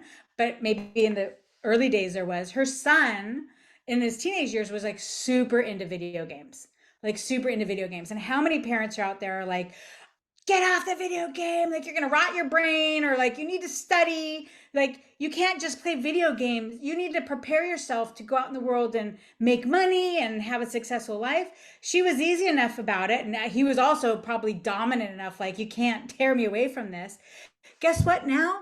He like gets paid money for playing video games. He's on one of those like platforms where he just goes on and play video games, and had tens of thousands, if not hundreds of thousands of people go online to watch him play video games, and they send him money, like tips, as a thank you. And that's how he makes his living, playing video games.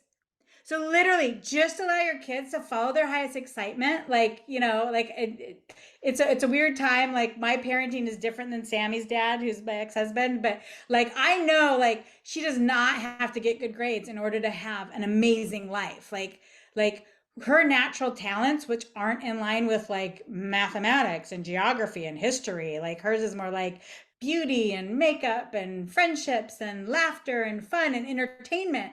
Like the more she's allowed to play there and not be bogged down by the anxiety that of forcing her to have interest in something she has no natural interest on, the more she's allowed to cultivate and feel safe and well-being and following her passions, the more like she's gonna have the life of her dreams doing what she loves. So anyway, super fun, super fun.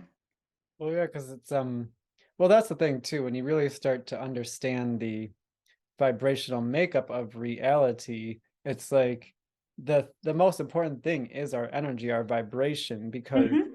that's what's calling whatever it is to us. Like Yes. reality is reorganizing itself based on like magnetic match, and so it's like, Mm-hmm. and that's what to me, Daryl Anka was saying, like if in our natural state, like everything we need, it comes to us, it just works itself out, like, and yes, also through inspired action. So like, we make the most relevant phone call, it just, gives us that connection, and just like all, those types of things. And so, but in our natural state, just like everything takes care of itself, because like just vibrationally, it's just, the universe is organized. And that's something that Paul talks about, like it's an organized universe if you allow it to be. Like Yes. we're so powerful that if we're convinced that life is chaotic, the universe is chaotic, well, it'll present that way because that's what we declare as true. And so Yes. again, law of attraction. Okay, you believe it's chaotic? Well, you're going to attract evidence that supports your statement, because we're a creator of our reality, your Yes. statement that this is chaotic. Whereas if you say this is an organized reality, and like it has order to it, like if you state that to be true, as creator of your reality, then you're going to start to attract evidence of that. And to take this like really, because this is just to me like what I like to think about when I remember Daryl Anka saying that, like, yep, when we're in our natural state, just everything takes care of itself, it's self-organizing, ease, flow, fun, all of that stuff. And I'll never forget this, because this to me felt like a bit of a prophecy. I spent a bit of time in Eckhart Tolle's membership, where in his membership, like they give you access to all of these recordings that he's done Yes. over the years. And I Yes. remember I was watching, when I forget what because they kind of like say what the question or the topic is, but it was in the membership, and something about it drew me to this video. And this to me felt like a prophecy.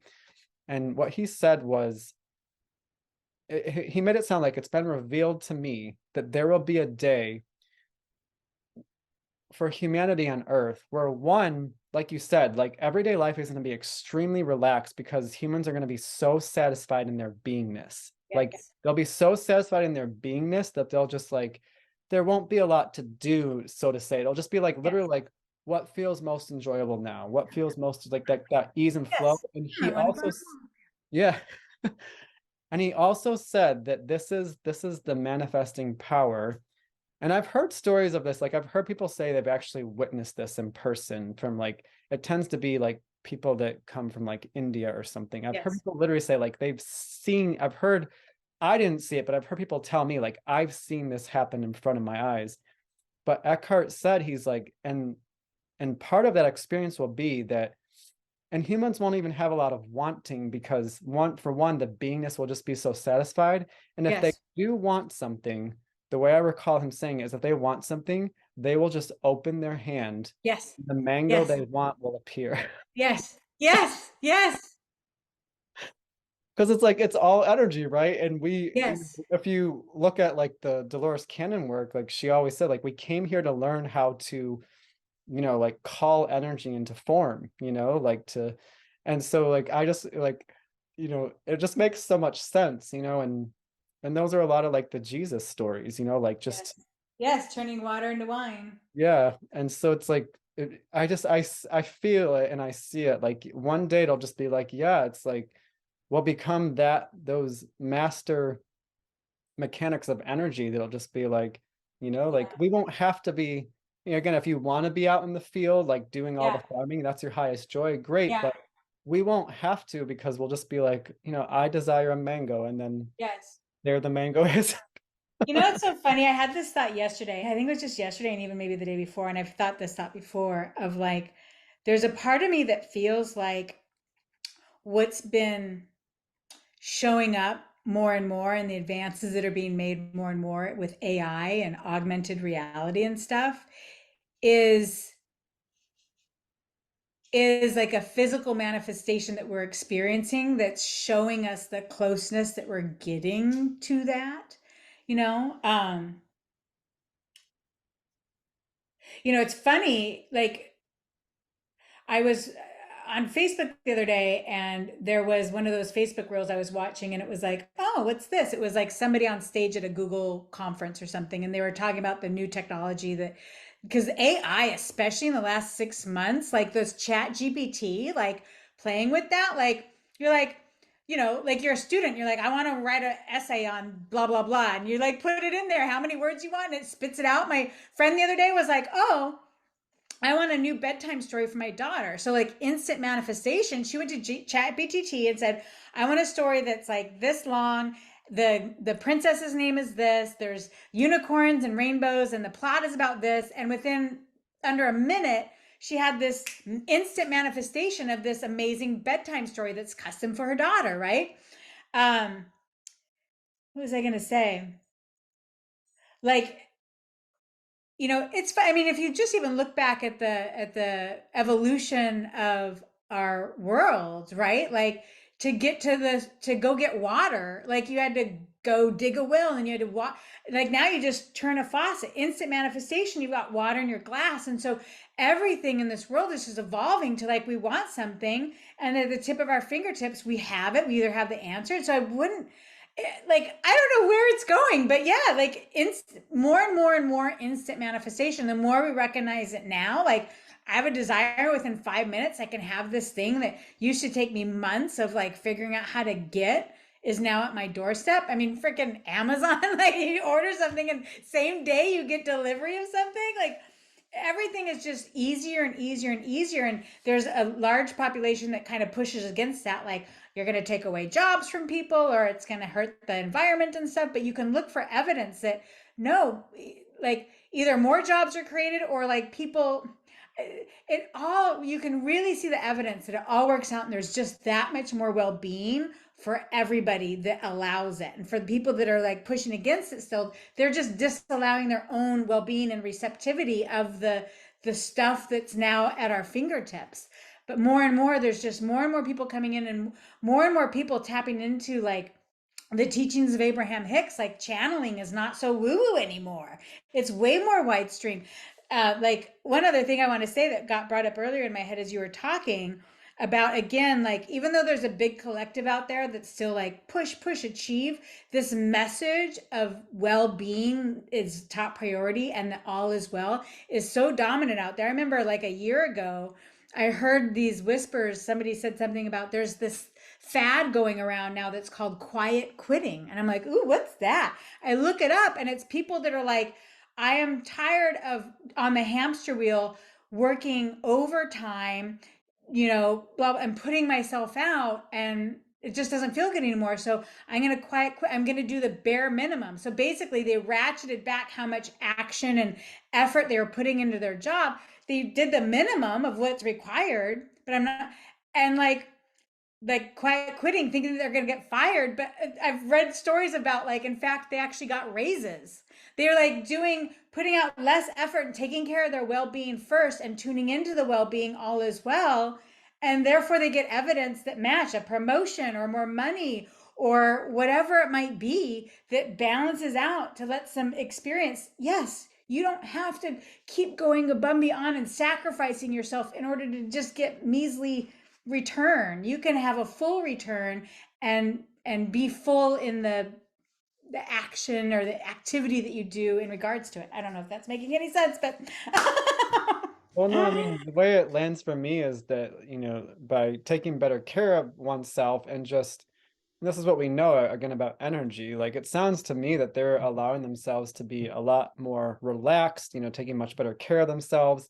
Mhm. And of course, doing that, like I just see like someone's energy rising, like taking better care of 100%. themselves, relaxing, not being so stressed out, not because, like this was, I don't know how, to what extent this is still a thing, but I know for a long time, there was like this whole wave of people that were, like this whole wave of burnout where people were ending up with, what's it called? Like thyroid conditions, Yes. like, Yes. like from like this like constant like working and pushing, Yes. stress and so it's like, well, yeah, it's like it's pretty clear where all of that, like people ended up with like physical Yes. issues, where Yes. like take care of myself, like I can see someone's energy rising, and we know how energy works. When they're feeling better, it's like Mm-hmm. they get reflections. Oh, you're feeling Yes. better, you're feeling more at ease, you're not pushing yourself as much. Like, oh, reality says, okay, well, here's a reflection that now matches your new energy Yes. at that point. Yes.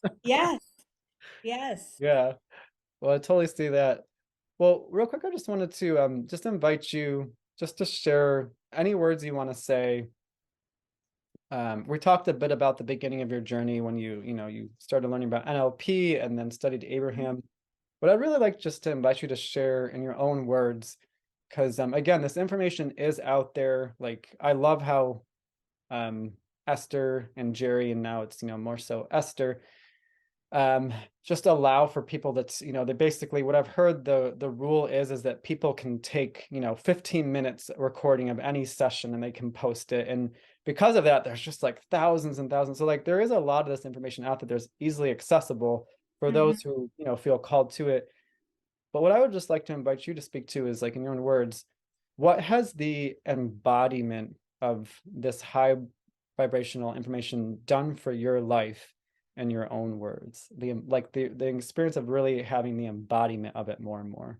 When I found this work, I had hit my rock bottom. I don't think I mentioned that yet on this podcast. Like I mentioned earlier that in my mid 30s, I was like gung ho, like corporate America. I was super into Tony Robbins, super into landmark education, if anybody's heard of that, which is super big on like integrity to others and integrity to your word and taking action and getting stuff done. And again, Tony Robbins was super into positive emotions, very much into emotional state of being. Like that's how I actually sniffed out the trail to NLP, because he's one of the most well-known NLP practitioners.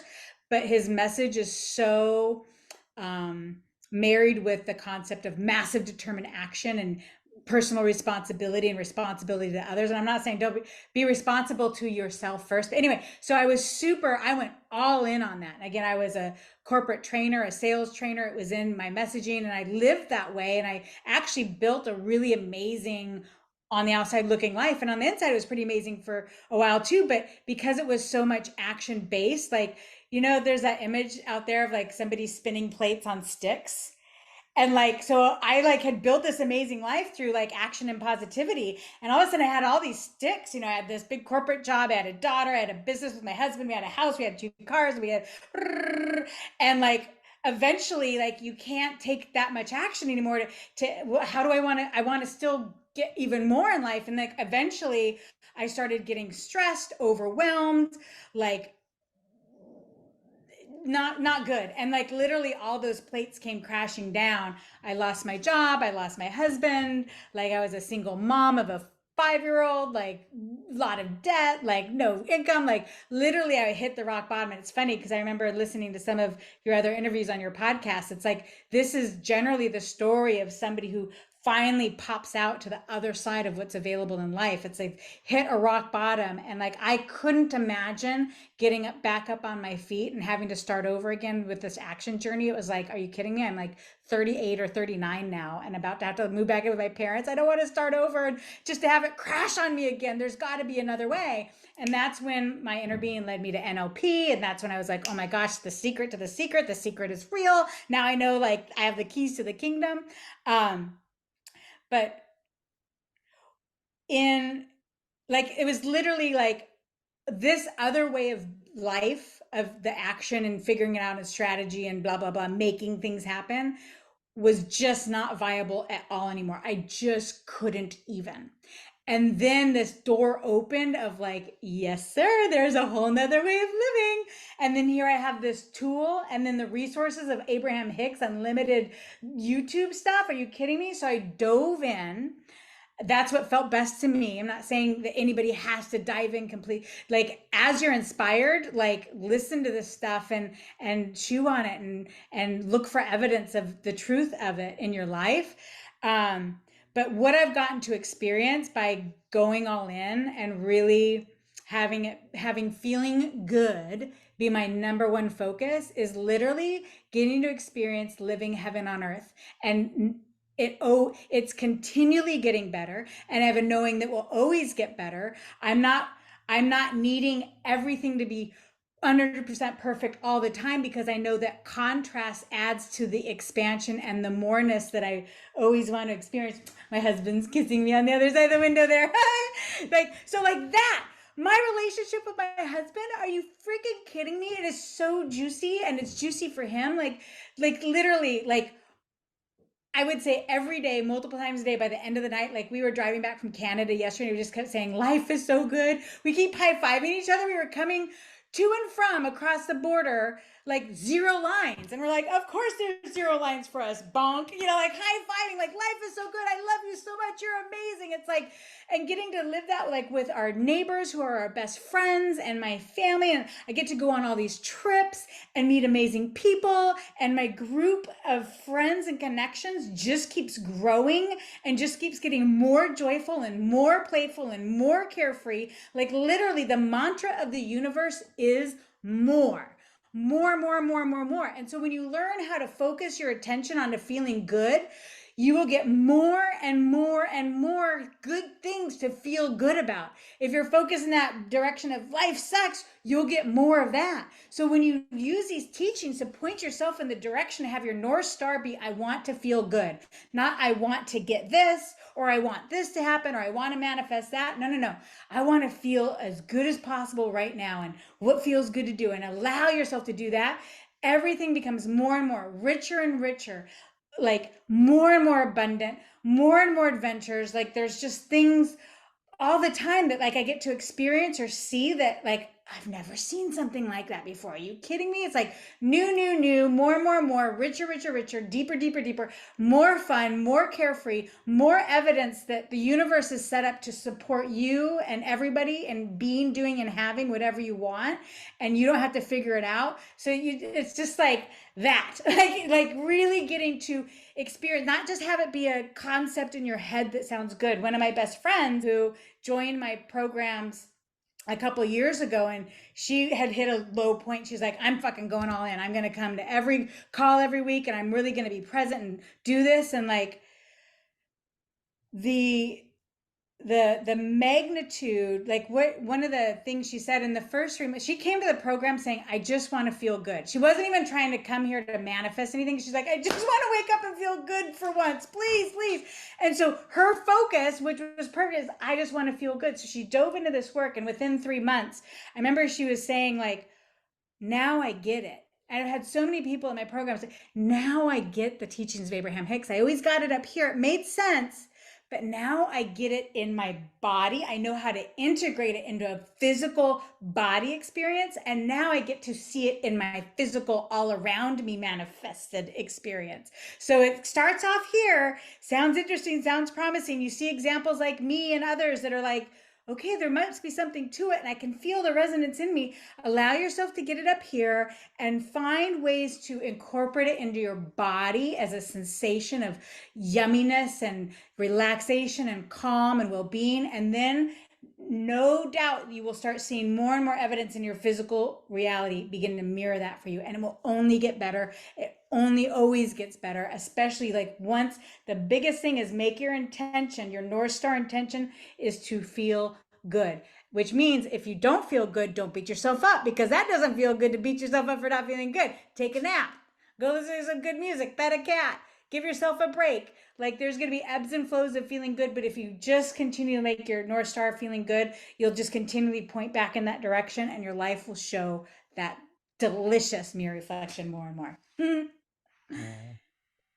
Oh, thank you for speaking to all of that. And yeah, so like if you're game to stay on in a few moments here after I give Gina the opportunity to, just speak to where you can connect with her further online. After that, instead of the podcast ending like it usually does, like I'm actually going to share a good portion of a calibration session that I had with Gina, and we went to one of the big things for me.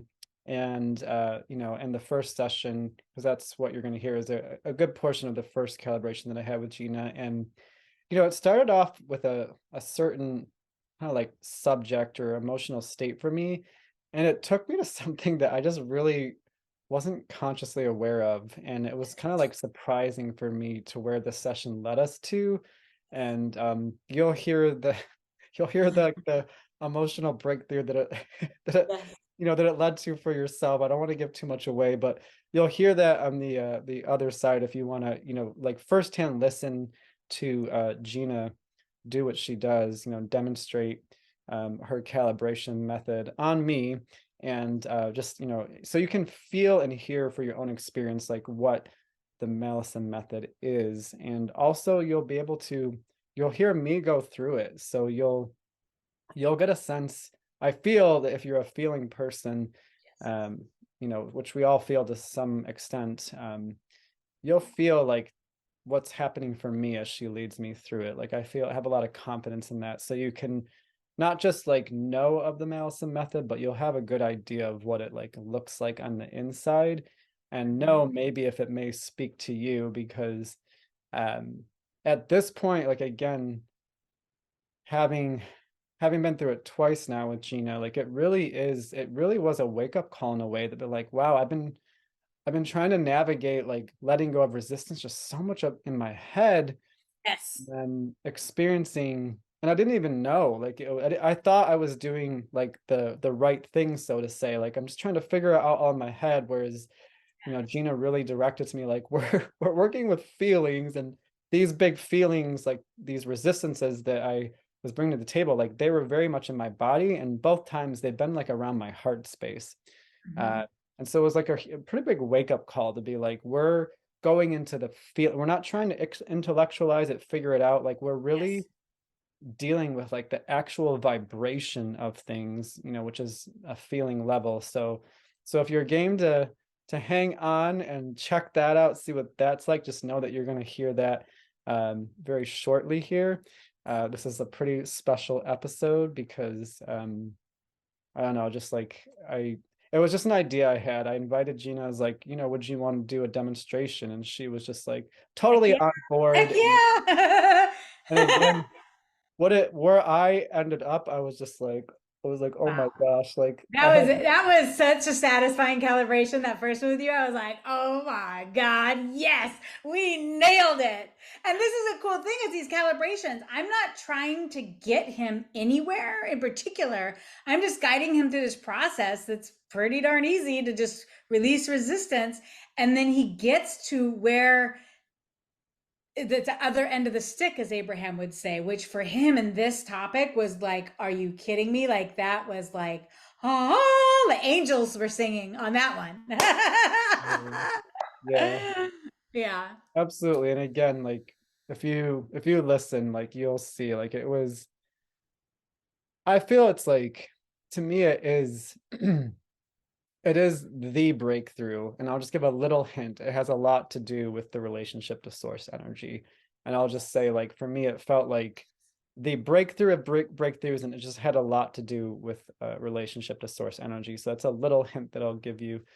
Um, and so, with that hint being given, I just first and foremost just want to say thank you so much, Gina, for everything. This has been so fun and so expansive. Like I just feel like this conversation has been so powerful on so many levels. So just thank you, thank you, thank you.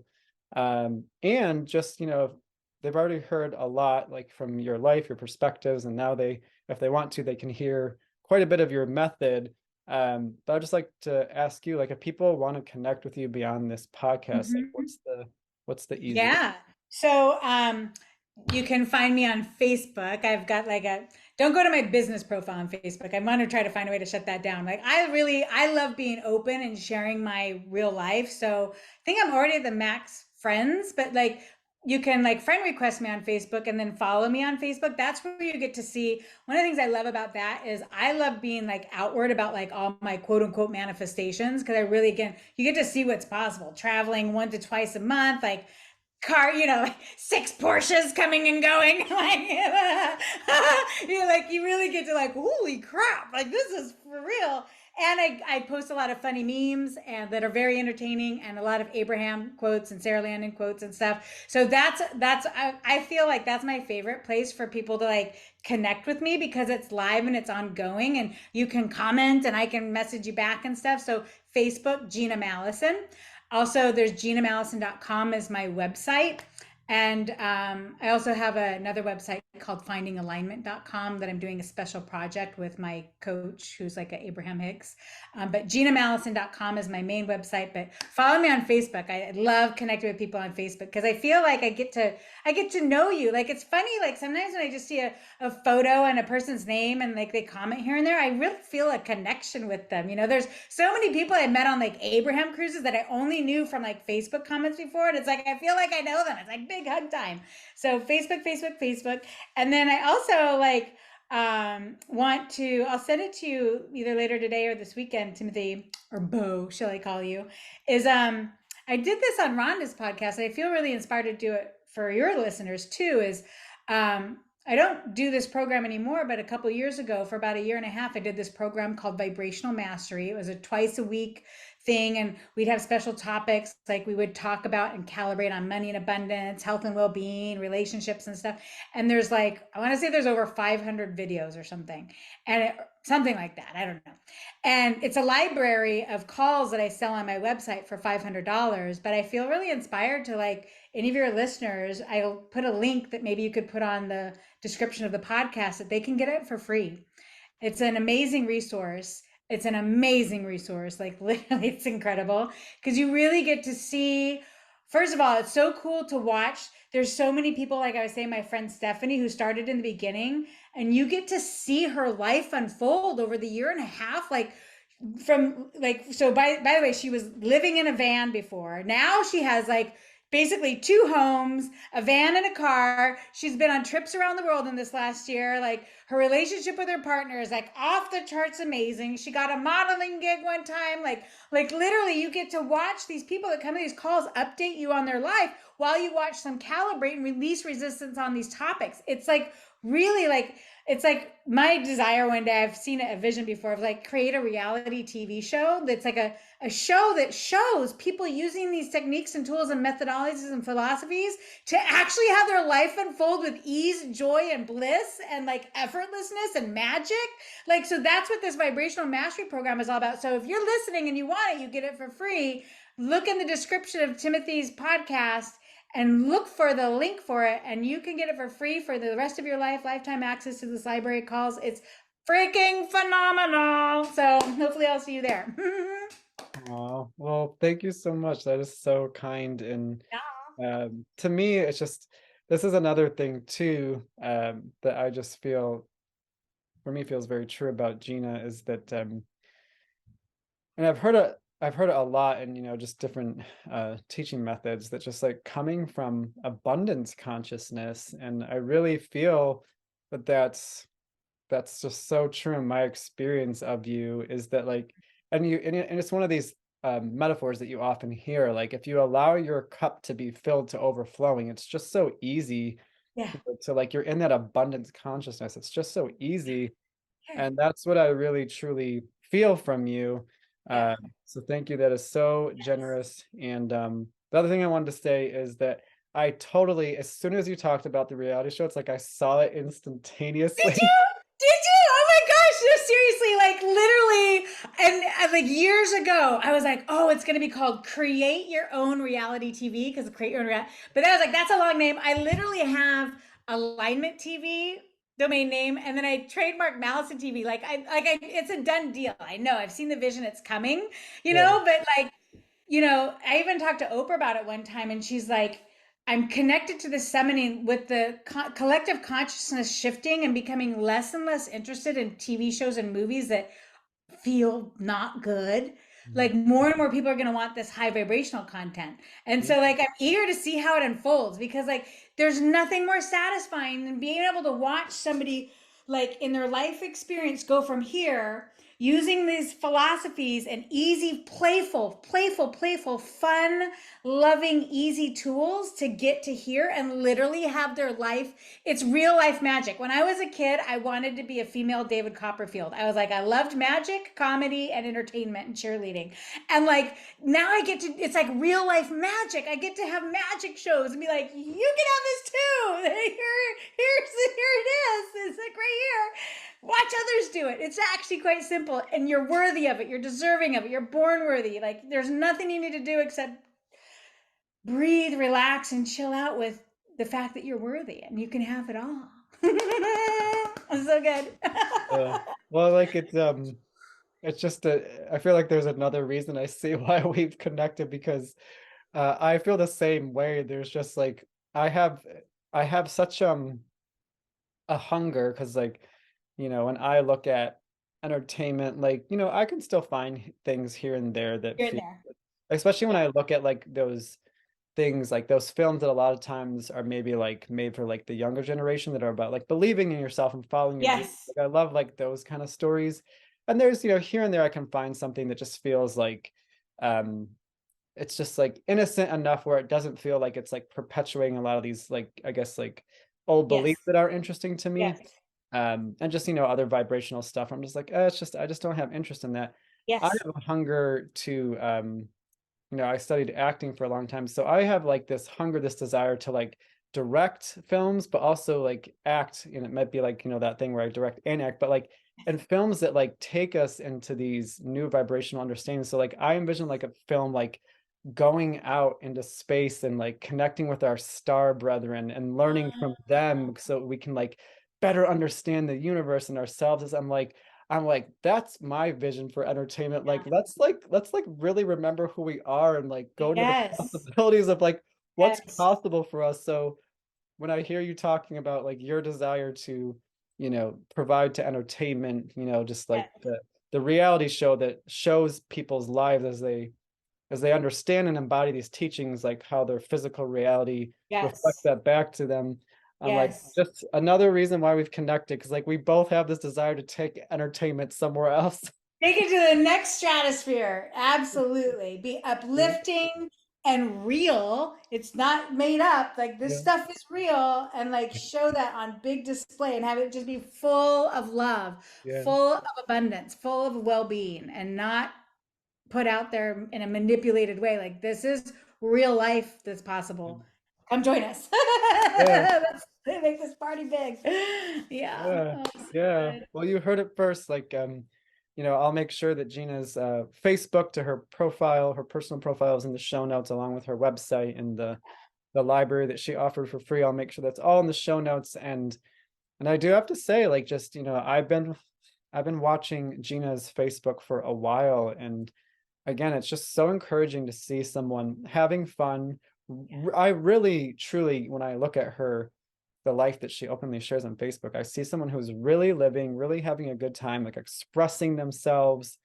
And I will say that like just for me, just like watching that, like it is that thing that you hear about like when someone else like demonstrates it, it's like it's this silent permission to other people. Yes. And like every time I watch what Gina shares, like I just like I feel this resonance of like it's like this it is like this energetic invitation of like and you can live like You this. can have it too. You can have it too.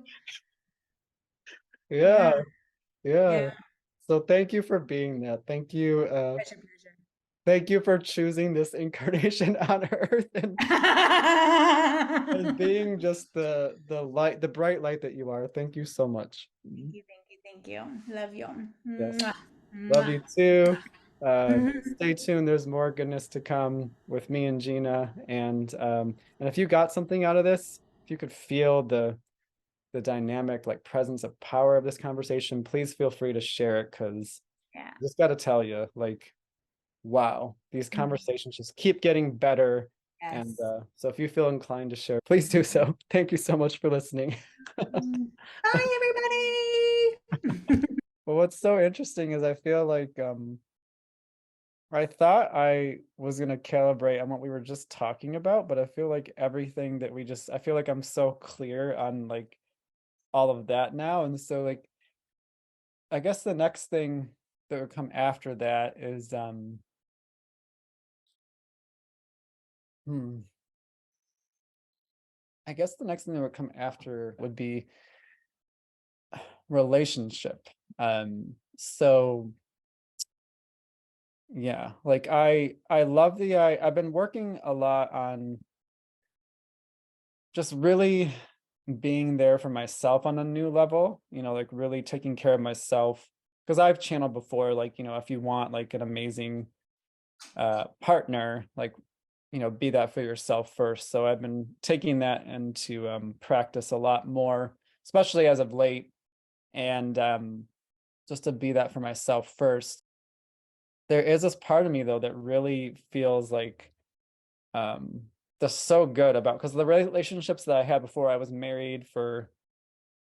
with a guy in my 20s and we were together for 8 years, married for like 5. And then it just, we became two completely different people. Just, it Yep. was clear that Yep. it wasn't meant to last. Yes. Um, Dated one other person after that, and it was a short period of time. And again, it was just clear to me after that dating that I had so much.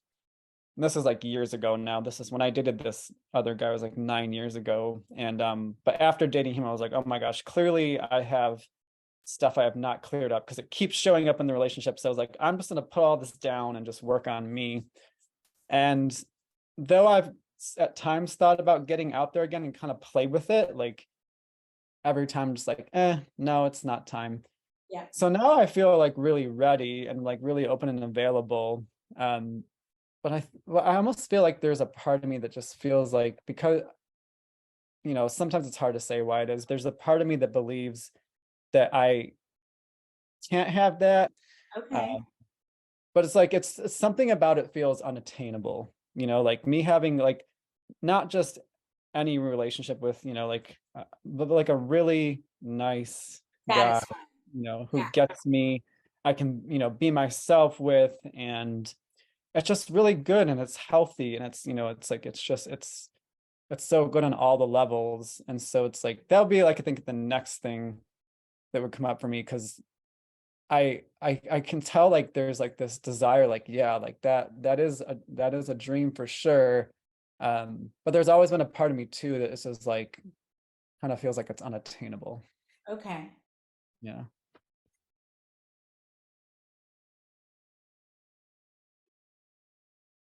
Is that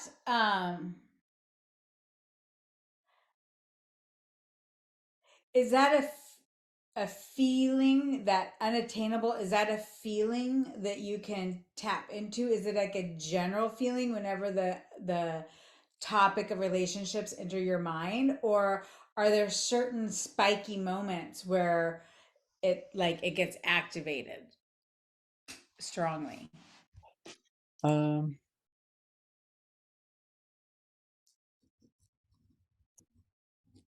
I would say maybe there's what's coming to me right now is when I feel into the possibility, and some of it feels good, but I feel at the same time there's also there's like guilt that shows up for like even Okay, wanting it. let's look at that. Yeah. It's like, oh, I shouldn't want that. Like there's like some guilt that shows up. Yeah, perfect. Awesome. Okay. So,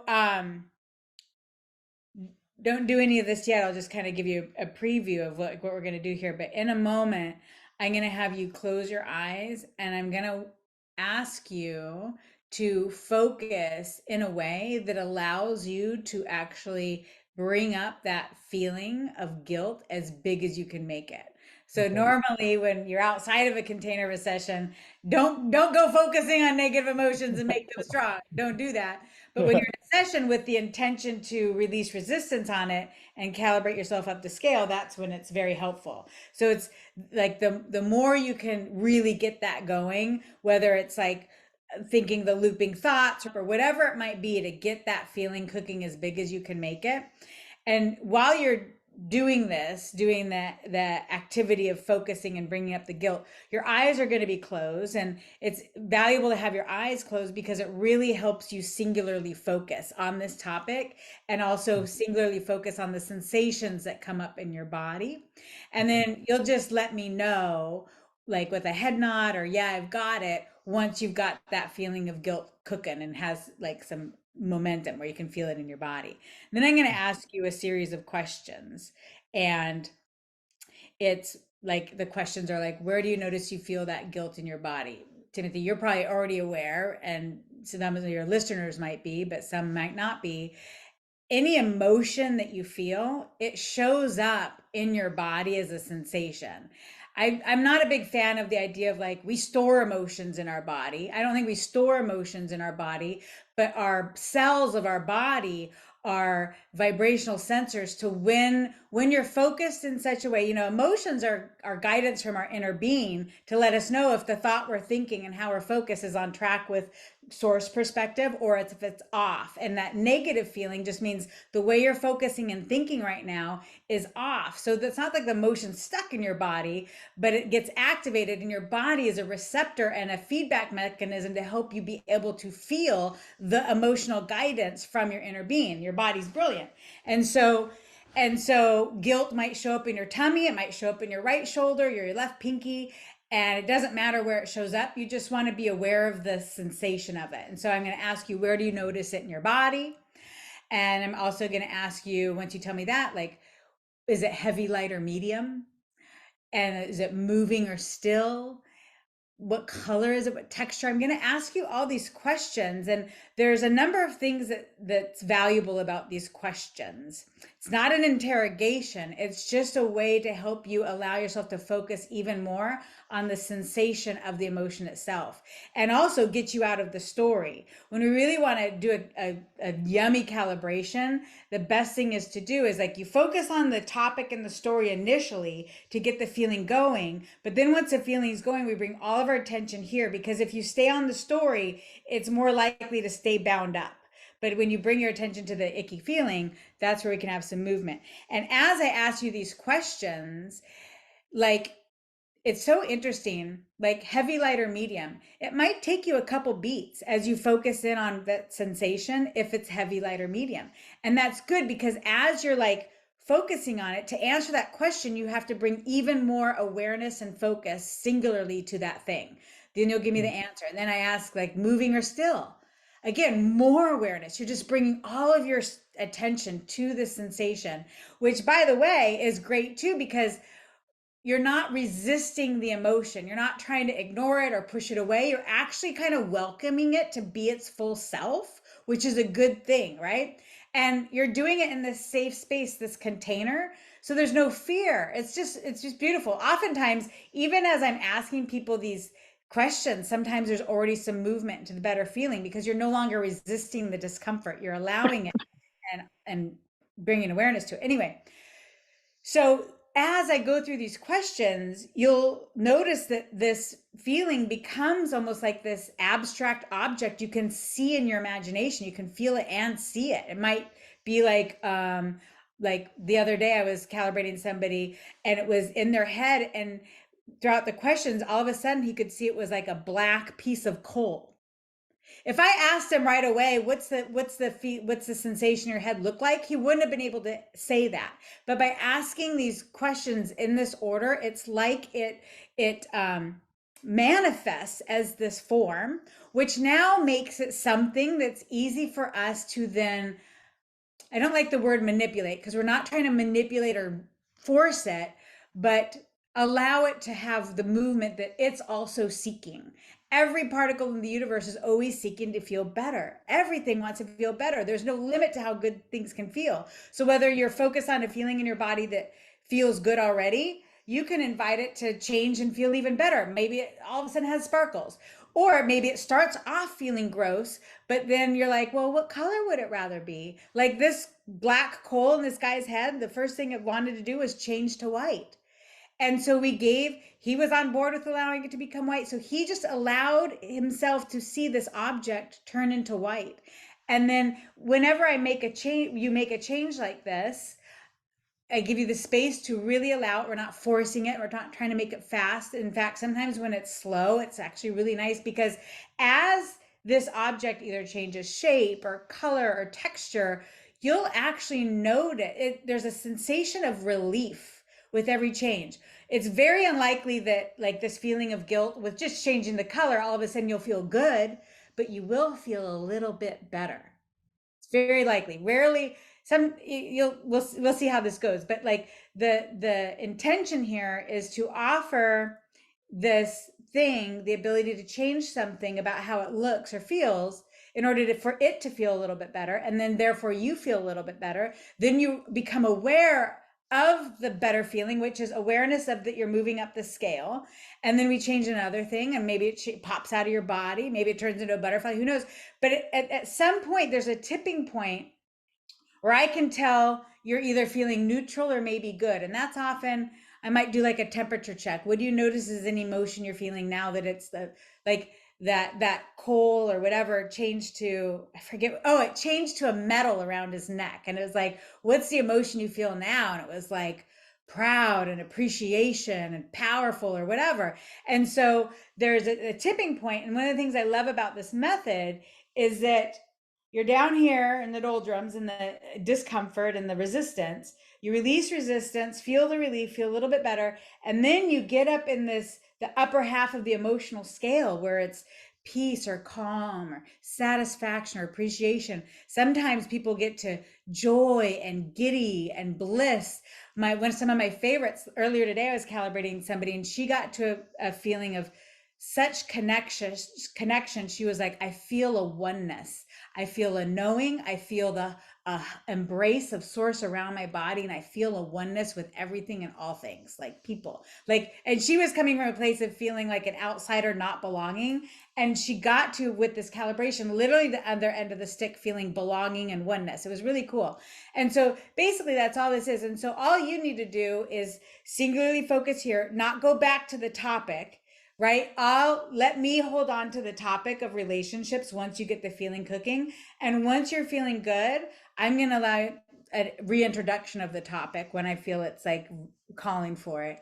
And at that point, I'm going to ask you kind of take a fresh look at it. You're going to be already, and you're familiar what it feels like to be broad perspective connected to source, but maybe not necessarily on this topic, on this specific flavor. But because of this calibration, we literally took that feeling of guilt, transformed it to the other end of the stick. And you can look at this with fresh eyes and kind of maybe have some aha moments possibly, or just neutrality to the subject. So it's one of those things I love calibrations because like, well, let's see what's there for us. Like, I don't know. I'm not trying to direct you anywhere. We're not aiming for a particular emotion on the other end of the scale. We're going to trust your guidance, your inner being and my inner being, and just the releasing of resistance to put you where you want to be on this topic. So yeah. Well, yeah, it all feels great. It all Awesome. feels great. Okay, good. All right. So go ahead and I'll invite you to close your eyes and allow yourself to think about this topic of relationships and where where is it easiest to focus in order to bring up the feeling of guilt? Um, let's see.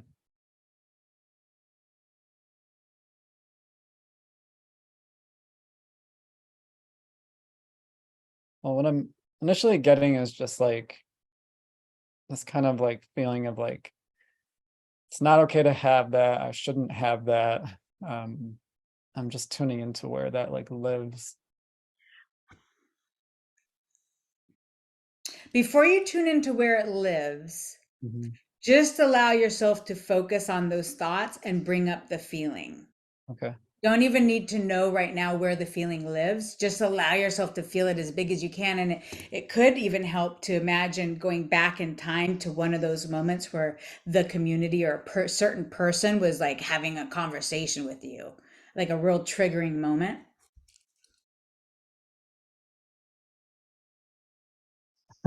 What's interesting is that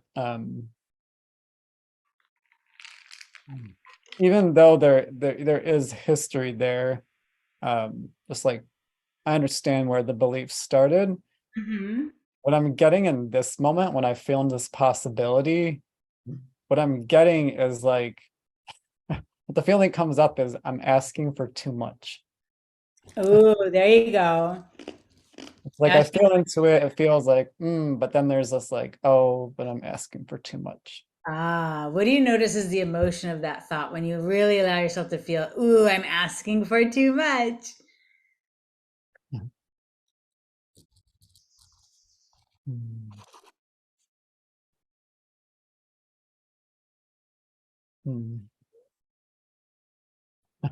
Doing my best to get a word for the feeling, but like it's almost like this, it feels like this holding myself back, Yeah. like this there's this kind of like I can feel like how some part of me, my energy is like it's like holding me back. It's like I'm kind of letting myself feel into it, but then there's another part of me that's like, no, you Yeah. can't. Yeah. Can I almost ask, I'm just curious, it might not be this at all, but I'm just curious, like that I'm asking for too much. Do you feel like it's like holding back because like I don't want to be disappointed because that's not possible for me to have everything I want? Is that part of the wanting to hold back, not wanting to be disappointed, or is it more like feeling like it's too greedy to want that much, or is it just not possible to actually get it? What I'm getting is that this probably applies to like my life as a whole, and maybe it's just showing up more in this area, but I'm getting a sense that a broader sense that like um mm, it is something about like I can't have it all, like 'cause Yeah. this area feels like it would bring up like really amazing feelings, like to allow Yes. this into my life. Yes. So it almost feels like it's representation of maybe just like allowing my life to enter into a whole new spectrum where like Yes. it all just feels good. It all feels amazing. It's exciting. I'm having a great time. I'm myself. And Yes. it almost feels like this holding back is like, I don't know if you're familiar, you're probably familiar with Dr. Joe's work, but he talks about how like the conditioned personality is like Yes. really hooked into a certain emotional spectrum. Yes. And it's It's because it's what it's, comfortable. Yeah. yeah. And Yeah. so it's almost like there's this holding me back because it's like, no, you can't go. And I think Yeah. another thing that's coming up, you can't go play there. And I think there's a fear because who knows what would happen if you let Yeah. yourself go there. Who knows what Yeah, would who happen? knows? Yeah, into the unknown. Good. Feel that feeling of holding back. And tell me, where does that show up primarily in your body as a sensation? It really feels like it's over my chest. It almost feels like, which is interesting because I was tapping into this the other night and I was feeling like the other night I felt like these metal plates, like almost like a knight's armor over my Yeah. chest. Right now it just feels like it's like there is this there's like the huge part of me that just wants to break through into this emotional spectrum, and then something over my chest is just like, no, but you can't go there. Good. Okay, so it's on your chest. Yeah. Now, with your eyes closed, just focus completely on the sensation and tell me, does it feel more heavy, light, or medium?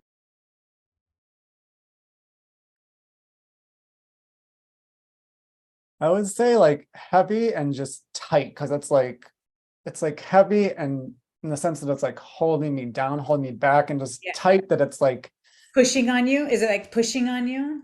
tight that it's like holding back my heart for what it really is, if that makes sense. Yeah, good. Very nice. Feel that sensation and tell me, is there actually movement to it or is it pretty still? I'm getting the sense that it's just like that heavy metal again, just like weighing me down. Like Yes. kind of like it's almost like my beingness wants to flow up and out, and this Yes. thing's just like I'm holding you down to the ground. And Yes. Good. Good. So feel that. So it does feel like even right now it's made out of metal. I just want you to check with that. Metal. yeah, that makes yeah, it feels still true. Yeah. So it's still and it's metal. And allow yourself to focus fully on that and tell me what color does it seem to be? This metal on your chest.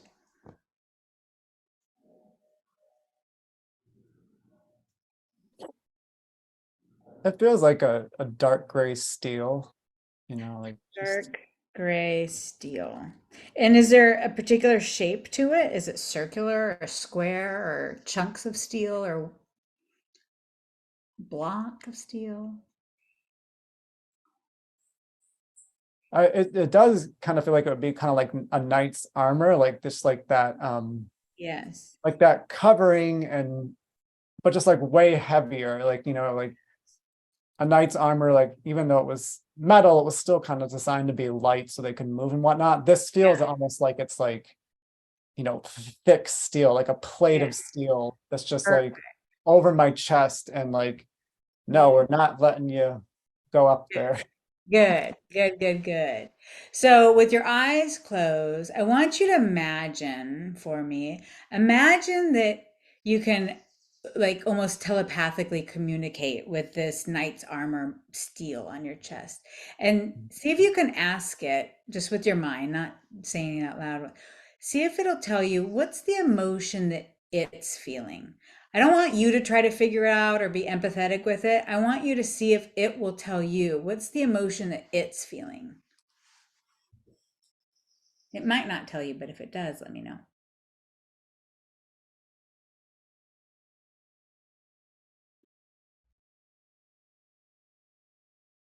Mm. um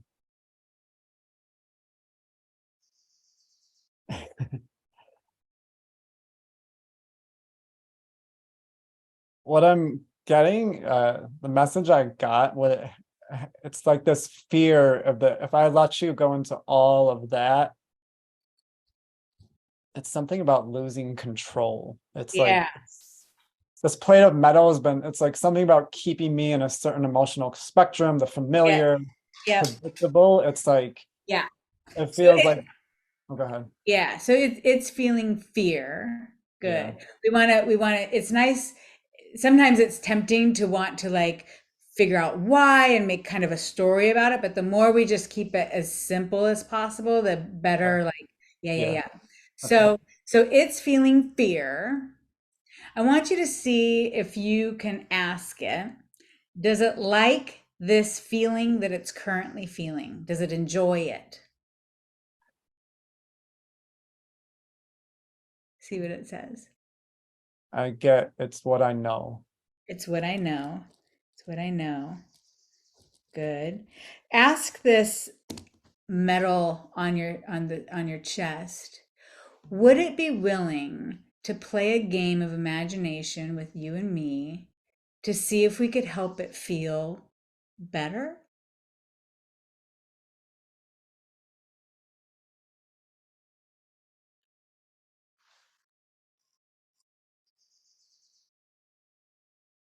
I get a sense that it feels safe enough to. It does. Okay, good. Awesome.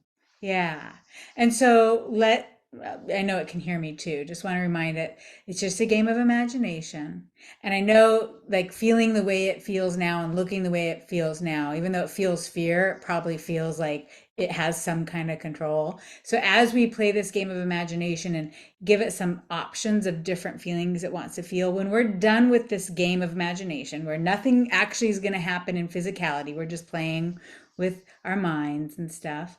If at the end it prefers to go back to its state that it is now, it has full permission. It has complete choice throughout this whole thing. Nothing to fear, kind of thing. We just want to give it some options. That's all. So it's down for that.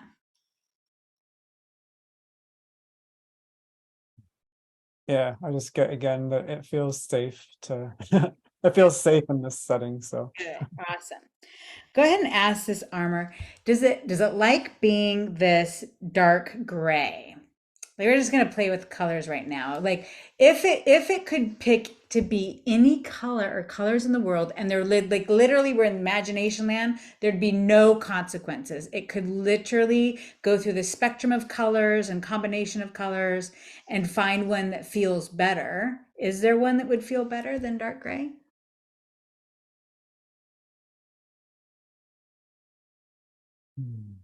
It's to what take. first came up for me is that it's interested in being clear, like see-through. Oh, and Timothy, how do you feel about allowing it to be clear? When I got that, it felt really good because it felt like Yeah, when it it just felt felt like well, it just felt like it would finally let me see what's going on in yeah, there. yeah. Like in my heart, it's like it feels like more access to my heart. Okay, good. So go ahead and give it permission. No need to rush it. It could go clear like that, or it could take some time to just let the dark gray fade away. But allow yourself to notice any sensations in your body as you allow this thing to become clear like it wants. And let me know when that's done.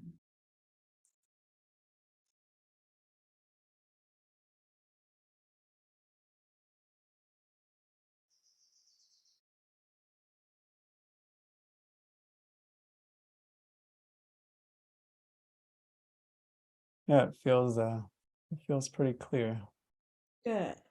So, question for that plate that's on your chest. Now that it's clear, does it feel a tiny bit better, worse, or the same?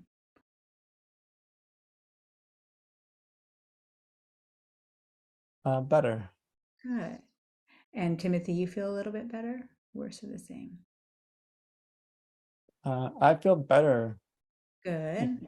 Good. And just a reminder, allow yourself to, I'll hold on to the story and the desire, and you just keep your focus on just the textures and the colors and feeling better or not. So now that it's clear, if it could choose a different kind of texture, it could choose like plastic or glass, or it could even be liquid like water, or it could be some kind of fabric, or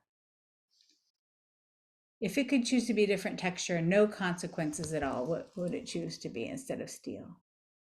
Now that it's clear.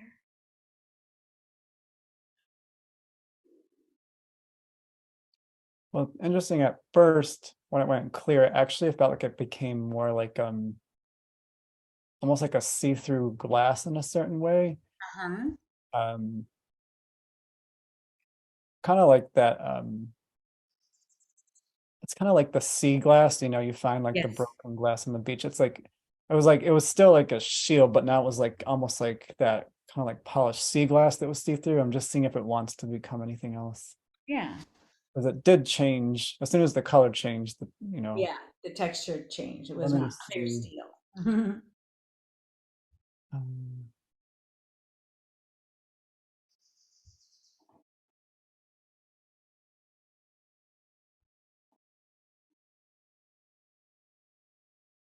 hmm. uh, what feels nice is almost like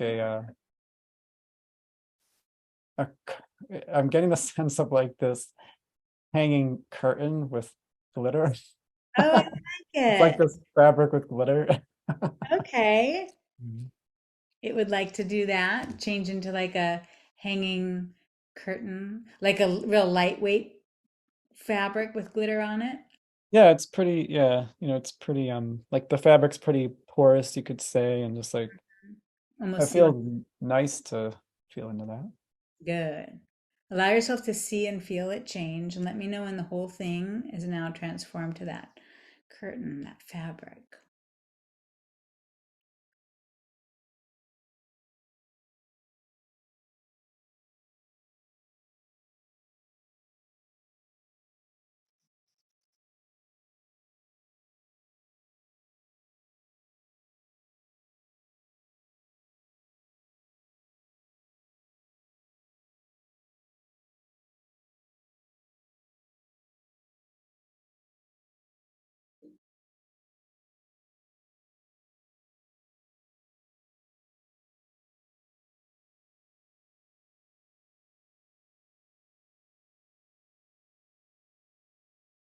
Yeah, it feels like there's been a transition. Yeah. So do you see it as a curtain? What's it look like right now? What's its current state?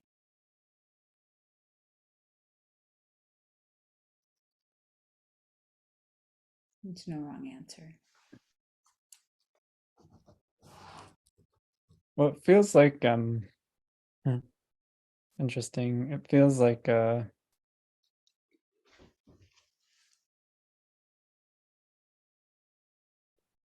it kind of feels like the fabric has become really wet, almost like it's like merged with the environment, so to say, because I'm seeing like, all these organs that are in there, like my heart, other organs, and it's interesting that it almost feels like the curtains almost just kind of like Oh, immersed in the area with like liquid, just like it almost feels like it's just now like laying on the organs and it's kind of wet and it's just like it's there, but it's kind of like part of the environment is almost what I I'm getting like that. Does that feel a little bit better for it than for you? Or is it just strange? Is it a strange feeling? at. It feels like there's like this, it almost feels like it's like this just very, very, very like light, slight layer of protection. Mhm. Whereas before it was really this huge barrier, but now it just feels like this just this tiny little bit of Yeah, protection and safety. good, good. I want you to imagine asking that thing that's there now in its current state. We're just going to take a temperature check. Can you imagine asking it, what's the emotion that it's feeling right now?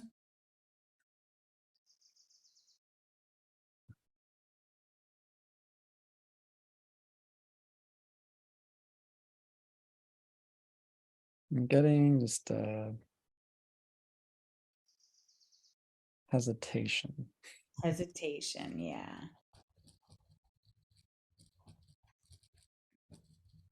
Hesitation.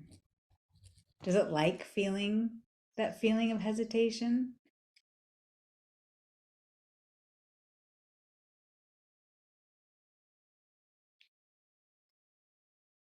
It might be a yes and a no. There's just something about can I trust? Yeah, yeah. Can I trust? We're going to play an extra fun game with this thing. I want it to imagine. I'm going to give it a magic wand. Not you, Timothy. I'm going to give the object a magic wand, this thing that's feeling hesitation. And if it's willing to play this little game, I'm going to keep track of the feeling of hesitation. It can come back to that feeling if it wants to.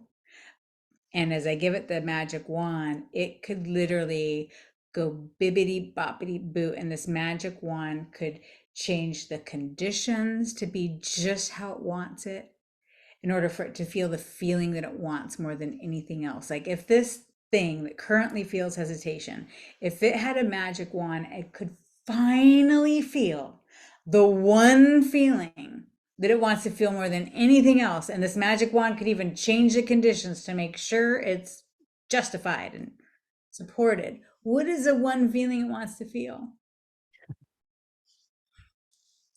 I pretty quickly got it wants to feel like a thriving pasture. Thriving pasture. Okay.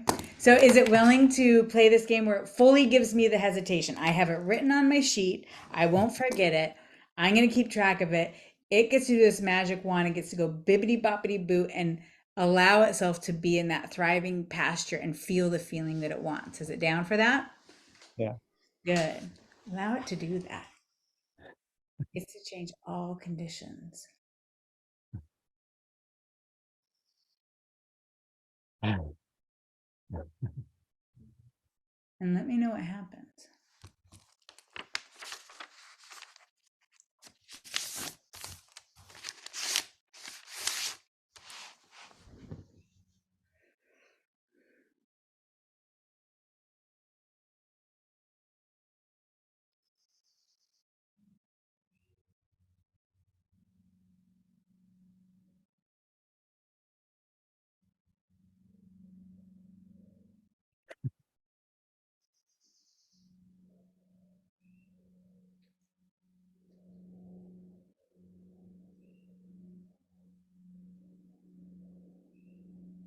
I'm feeling a new feeling.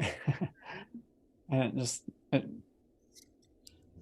feels very joyous, that's for sure. It Yeah. almost like an unencumbered light. It's just like this, could say source, and it just its essence is joy. Yeah. So when that thing went bibbity boppity boo and created this, did it end up creating a thriving pasture, or what came up as a visual and what did it turn into? I feel like the pasture was almost like a transition, like a way of allowing. Yes. And when I allowed that,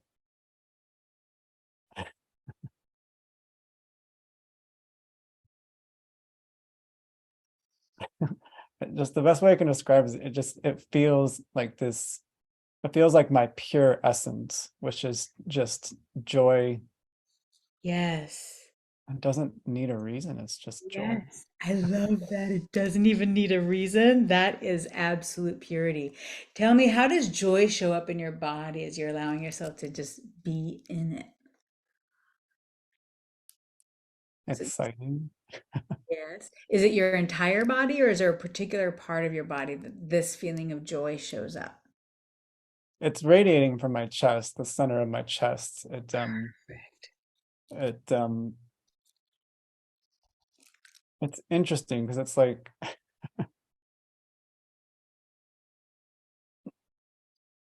it's almost like a void, like it's Yes. almost like the absence like of anything, and yet in the absence, it's in the absence of like nothing really there, there's just this uninhibited feeling of joy. I love it.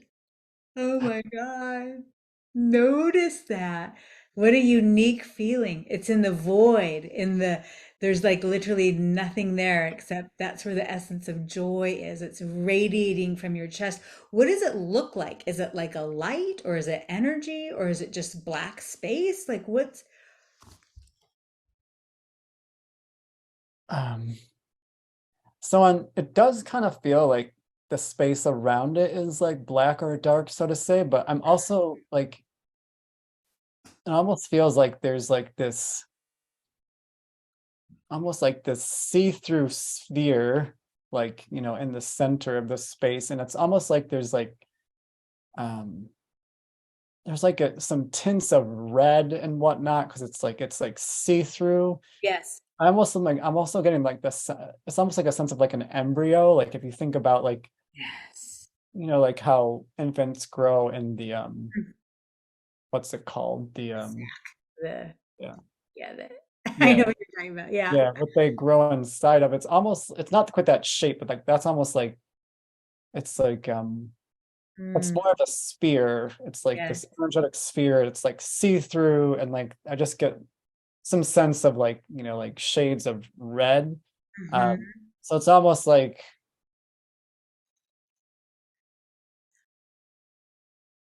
the fear, I'm sorry, not the fear, what's the word I'm looking for? The sphere, that's what I was trying to say. The sphere. The sphere almost feels like it represents like a presence in the void of what's the best way? Like newness, something new, something ready to be born.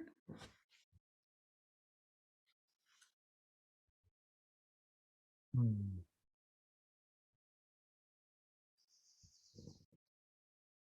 I guess I'm just getting it's just the way the joy presents itself. It's just like Perfect. it's Good. just it's almost undefinable. It has a shape, but it's like there's no story to it. There's I just love that. it just is. That's my favorite. We're not trying to make meaning out of it. We're just allowing it to be what it is. So this clear sphere has some reds in it. If it wanted to feel even more of this feeling of joy, if it wanted to feel even more of that, what would happen to it? Would it grow? Would it get different colors? Would it shine? What would it do if it allowed even more of itself?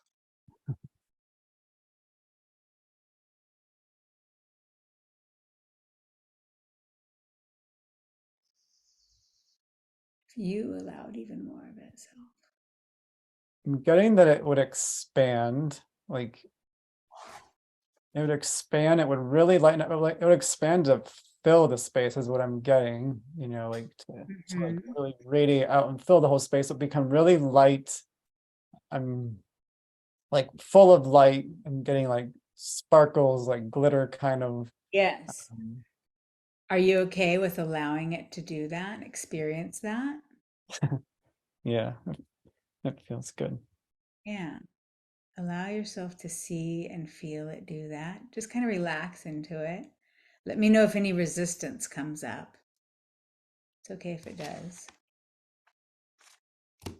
And you let me know when it's just found the sweet spot, just the right size, just the right amount of shine, glitter.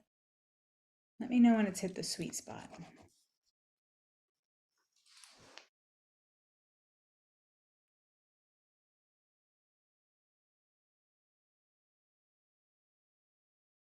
Pretty much feel like there because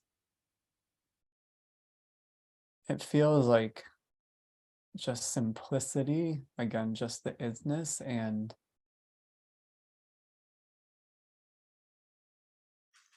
Yeah, do you feels notice like any the other? most simple thing, a simple natural thing ever, I guess is what I'll Yeah. say. I love that. So simple and natural. In terms of any other emotions that you're noticing you're feeling as this kind of sphere of joy really allowed itself to get just the right size that's just natural for it. What's any other emotions you notice you're feeling?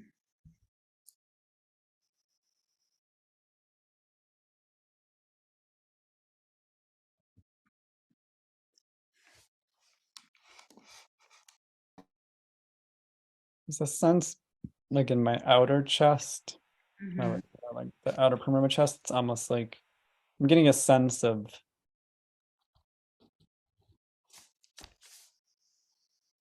is it okay to let this keep expanding? Oh, is it okay to let this keep expanding?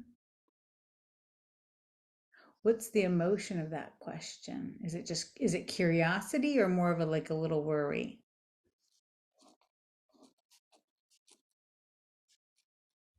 It's like another layer of that apprehension. Yeah, apprehension. Good. And this apprehension is kind of on the outer layer of your chest. Yeah, it feels like kind of like the outer perimeter almost. Yeah. Good. Go ahead and focus all your attention on that sensation. Apprehension. Is it okay to keep expanding? That outer layer around your chest that you're focused on fully and completely now, would you describe that as heavy, light, or medium?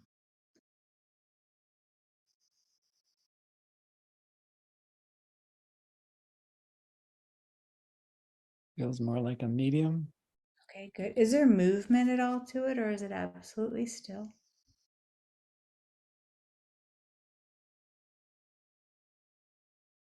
I feel like there's like a slight vibration to it. Okay, It's kind of like vibrating a little bit. wonderful. What does it seem to be made out of? What's the texture of this? It's vibrating.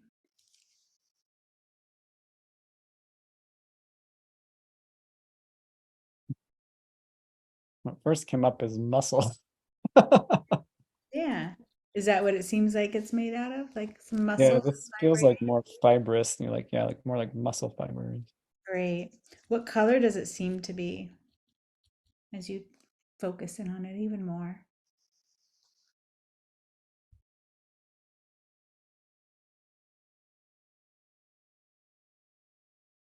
I'm getting like a light brown. Light brown. Good. Put all your attention on it. Just see it. We're not trying to make meaning out of it. We're not trying to resist it. Just notice it's light brown, kind of muscle fiber around your chest. It's kind of vibrating.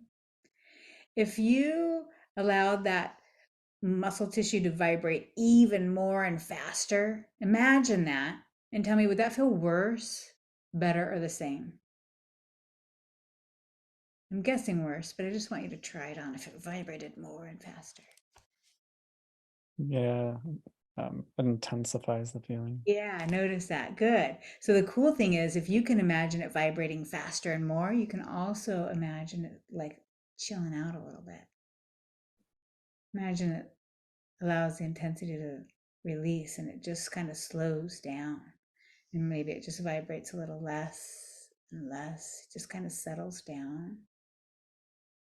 See how much you're able to allow it, not force it, but just allow it to kind of settle down. See if it just ends up vibrating really slowly, or maybe it comes to a stillness. But find the sweet spot where the movement feels the best, most comfortable.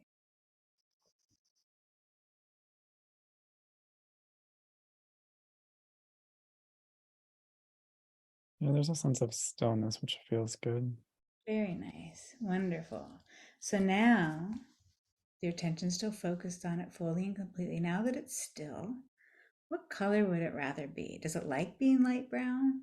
If it does, it can stay that color. If it wants to change to pink or sunshine yellow or gold or blue, glitter, what would it choose if there were no consequences?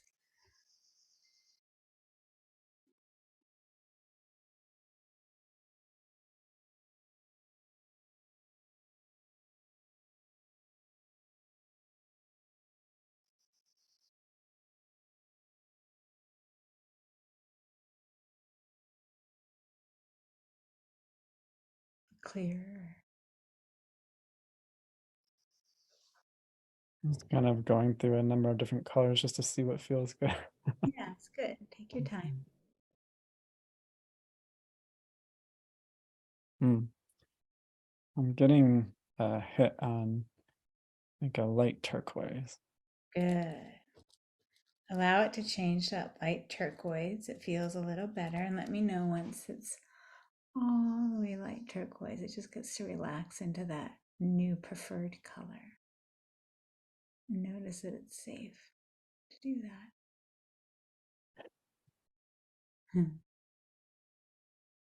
What did you notice right there?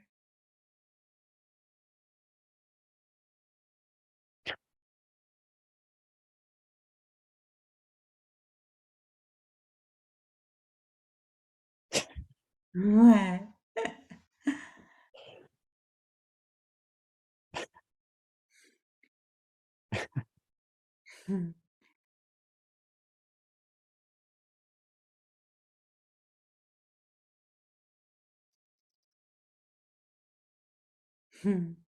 It ah,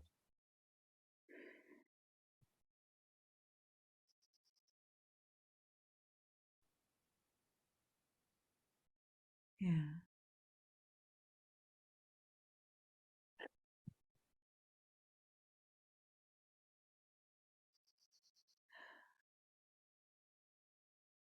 It just really feels like, I guess the best way I can put it is I'm really feeling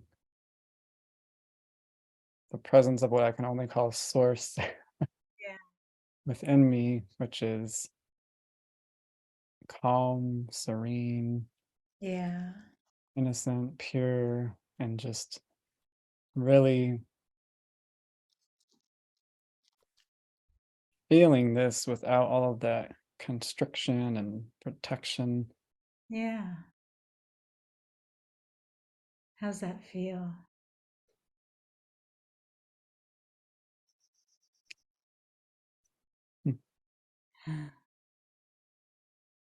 Just savor it. Yeah. You're doing good.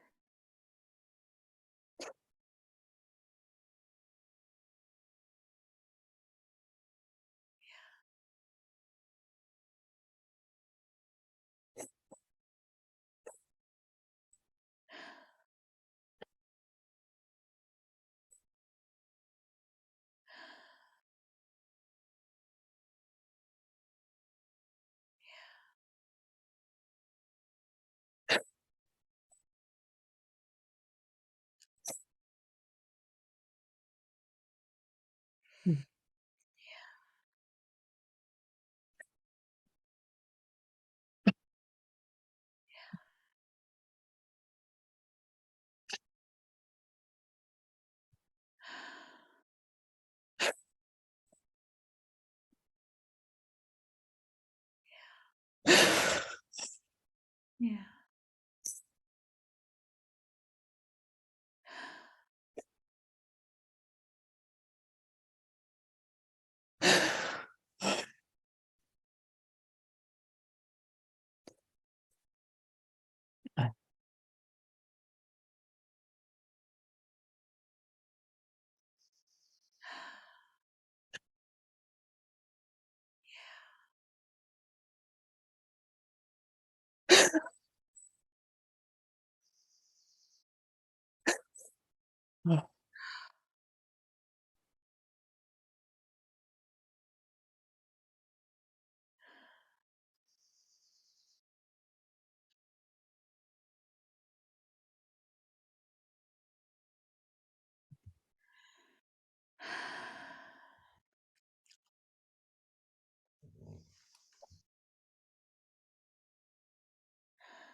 It just feels like there's this release that I've been fighting so hard to keep source out. This is Yeah. what it feels like. Yeah.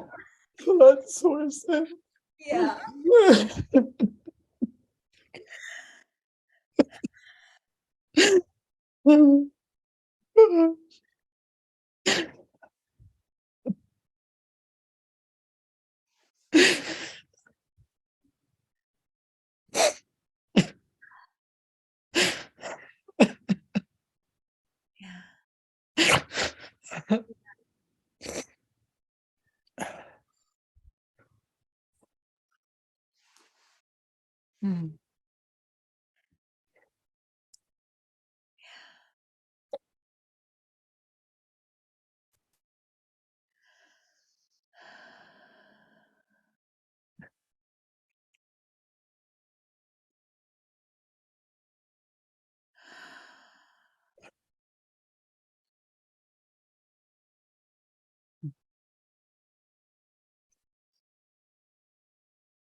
Because it just loves me.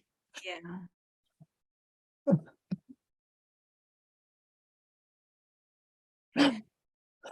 Because it's not asking for anything, it just loves me. Yeah.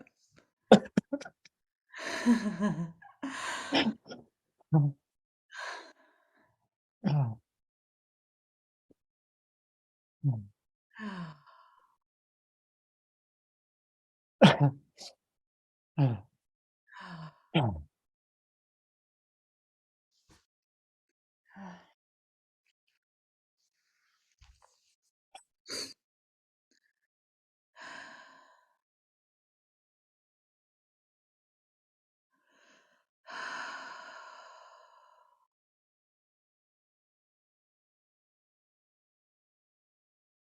I felt like this little ping come in. It's like you shouldn't be taking up this much space, and Oh.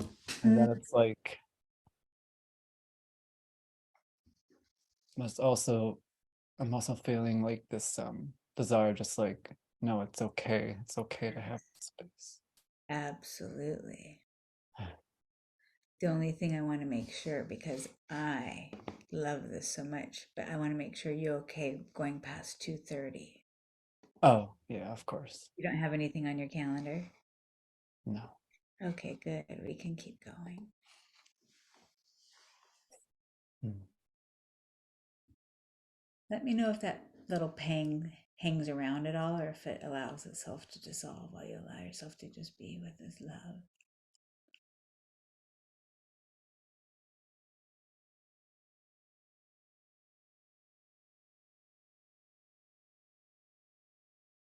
This feels like a permission that I'm just have the opportunity to give myself, that it's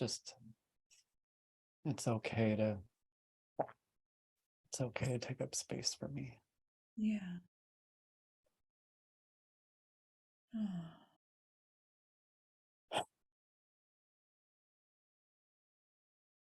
Where do you notice? I love that feeling, that acknowledgement. It's okay for me to take up space for me. As you allow yourself to feel the resonance with that, do you notice that kind of permission or allowance shows up as a sensation in your body? Or what do you notice as any dominant sensation in your body right now?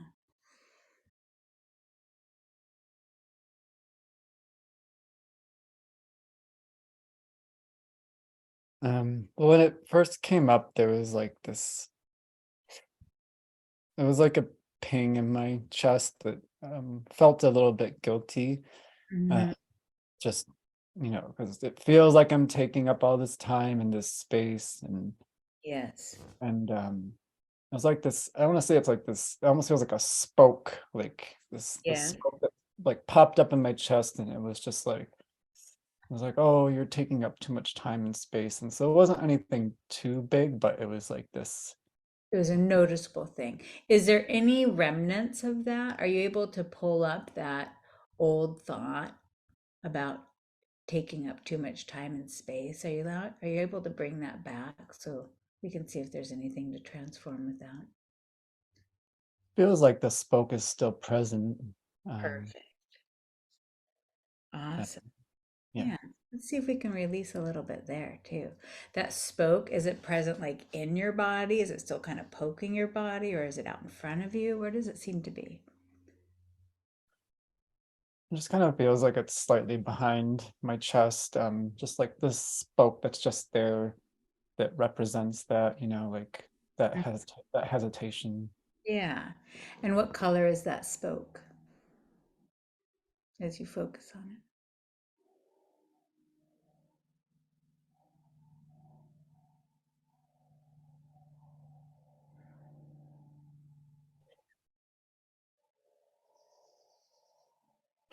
It feels like if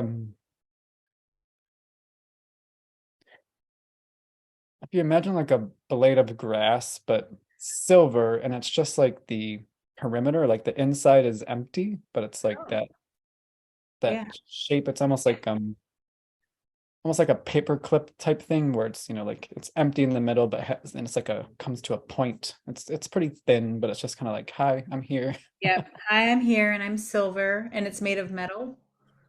Yeah, like maybe actually it's coming like more like a stone is actually what I'm getting. Oh, okay, good.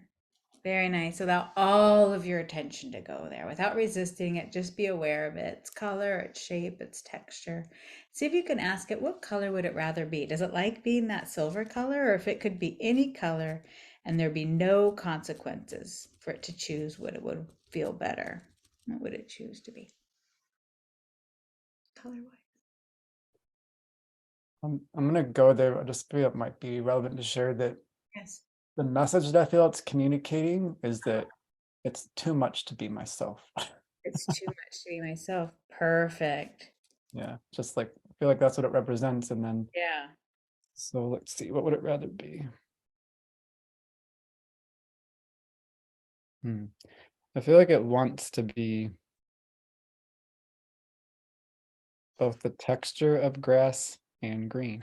Okay, good. Are you okay with giving it permission to do that? Yeah, it feels softer. Good. See and feel it transform to a soft blade of green grass, just the perfect shade of green. And let me know when that transformation feels complete.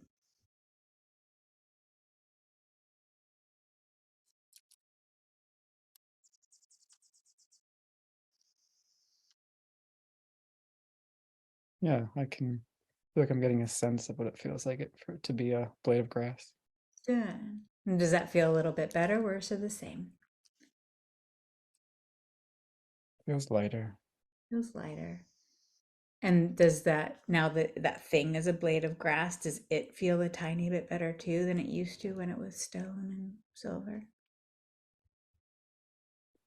Yeah, because it feels that it's organic, like there's some kind of like life Yes. essence to it. Yes. What would it like to do now if it was given permission? Maybe it was given that magic wand even.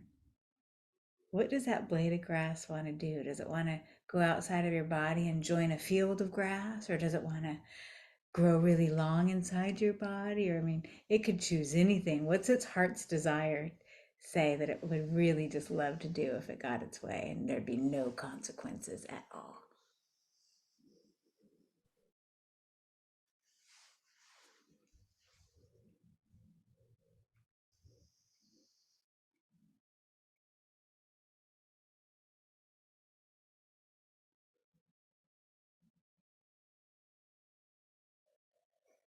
Hmm.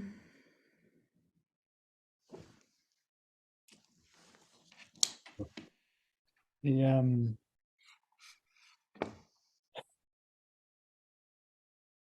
feel like I'm getting a message that says I want to stop hiding.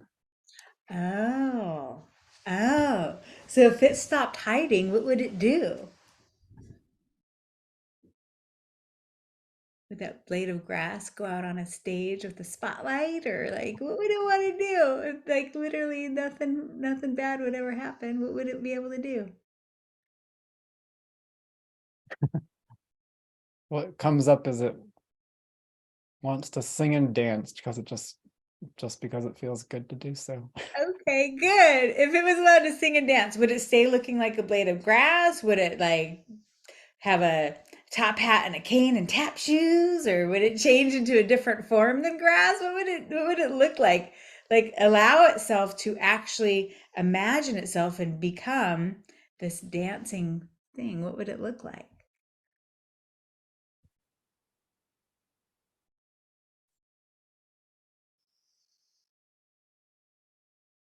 Like, what kind of dancing?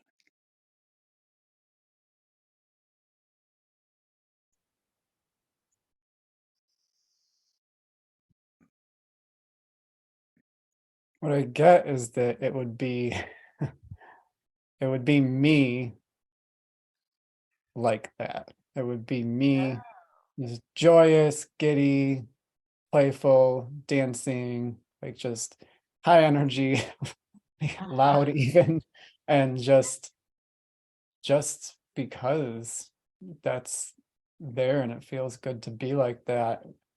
And so it would be me like that. Yeah. Could you allow your imagination to do that? Yeah, I can feel what it would be like to be that. Um, I know what it's like to be that. I really put it under wraps in certain environments. Hmm. So is that blade of grass still there, or did it morph into you? Or is the blade of grass still there?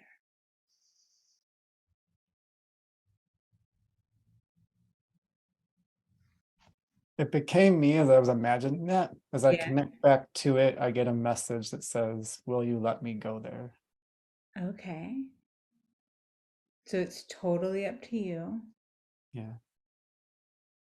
And I just want to also make sure you know that this is literally about just right here, right now in your imagination. This is not, we're not Oh, trying to manifest anything. We're not trying to get you to, after this call, go out and do that. Not at all.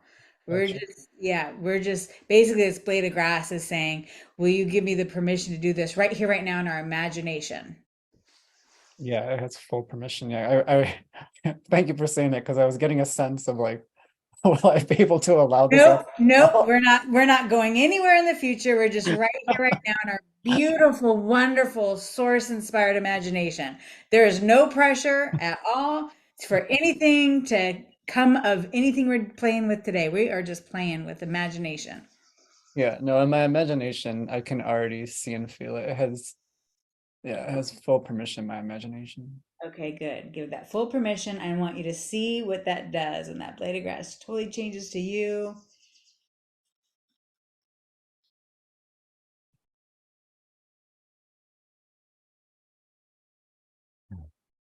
And see what comes of it.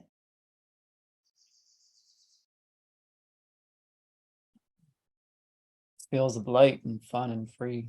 Yeah. Where, Yeah. what's the scene around it? Is it just in a field somewhere? Is it out on the streets? Is it on a stage? Is it in your bedroom? Where is this? The ultimate vision is yeah, on a big performance stage. The ultimate vision right here, right now in our imagination? Or are you talking in real life? Well, I mean, like I can experience it in my imagination, right here, right now. Perfect. Um, yeah. Good. If you allow yourself to see that in your imagination right here, right now, have the shape of the stage be what feels yummiest right here, right now, the lighting, the number of seats in the auditorium, if there's people there or not. And again, just make your choices on just what feels yummiest. And let me know when you've got that just right.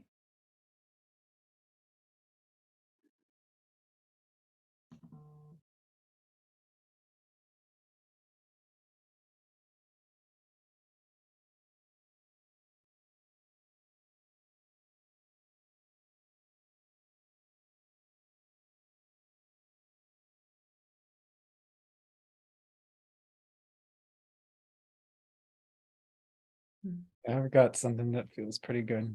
Yeah, describe a little bit of it to me. Do my best. It was a pretty wide open, like arena, beyond the stage. There's like seats that cascade up. Mhm. I get the sense there's a lot of people in the seats that are having a good time, are really entertained and engaged in watching. Um, like very colorful, expressive people having a good time. Yeah. And um, on the stage there is me, but there's also like other performers there. But when I focus on me, it's just like Mm. I get a sense of like kind of like tight cutoff jeans and Yes. like glitter all over my body. Yes. And maybe like a fun pair of sneakers or something. Yeah. Um where it's just like really really expressive, just yummy, delicious dancing to like I'm getting Odessa music because I just love Odessa. Um and just like, yeah, that's the most expressive, like sensual, expressive, just like sensual, like it feels so good to be in my body. Yes. Um, and just movement and fun and like, yeah, there's cool lighting effects. And I got like a sensation of like these kind of like blow up, kind of like a blow up unicorn and Yes, yes. Fun props like that. yeah, fun Blow props. up rainbow. Yeah. Glitter gun, you're shooting glitter maybe. Yeah. Yeah. Bubbles. Bubbles. It's got bubbles and yeah, like another blow up of like a rainbow going into clouds, like just like these really colorful, fun, Yeah. light rainbow unicorn, just like expressions. Beautiful. Now, as you're seeing this, are you seeing yourself like third person, or like you can see that version of you on stage? Or are you experiencing this? There's no right or wrong. I'm just curious. Like first person, like you are in your body with the glitter on your body and the tight shorts and the shoes and It's well, first I was seeing like the audience more third person, and then I was seeing myself third person. uh-huh. Good. So you're seeing yourself third person. And how far away are you in this vision of yourself, seeing yourself just let loose, dancing on stage, bubble gun, blow up unicorn? There's other people on stage. There's a party. Odessa's playing. Good. How far away are you from that? Are you like in the back of the audience? Are you 10 rows back? Like, what's the distance? I'm getting a sense of like 15 feet back, just like almost like I'm floating in the air, maybe like 15 feet, Good. like that. Good. And is this version of you on stage like totally like let loose, free, like fully Yeah. self-express? Yeah. Yeah. Allow yourself to see that fully and completely. Really focus in on your posture, how you're moving, the look on your face, any sounds you're making, how that glitters on your body, the kind of steps you're making. Hear that music. Can you almost imagine allowing this floating you as you observe, you're focused in on yourself? Just allow yourself to imagine coming closer and closer, just because it feels kind of good. And imagine as you get closer, you can almost feel the vibration and the emotions radiating off of you, covered in glitter with those cute shorts on, dancing around, bubble gunning it, music playing. Imagine allowing yourself to feel closer and closer and just feel that essence. It's just glowing from that version of you. And allow yourself to just keep getting closer and closer if that feels good. And I want you to find just the right distance that feels good. You might even notice it's possible. If it feels good, it might like kind of suck you in. You might be enticed to imagine floating into that body and being, but only if it feels good. Just play around with this. Maybe it feels good to back up again and see it more from a distance, but you get to play around with this.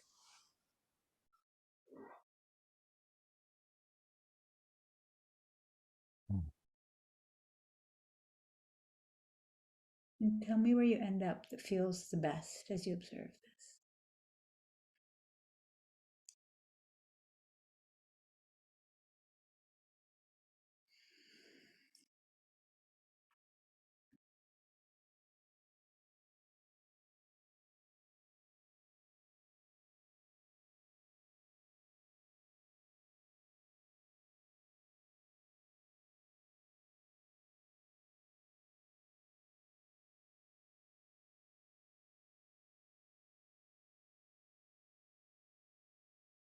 I feel like I'm getting a sense of what it's like to be inside, and what's coming up is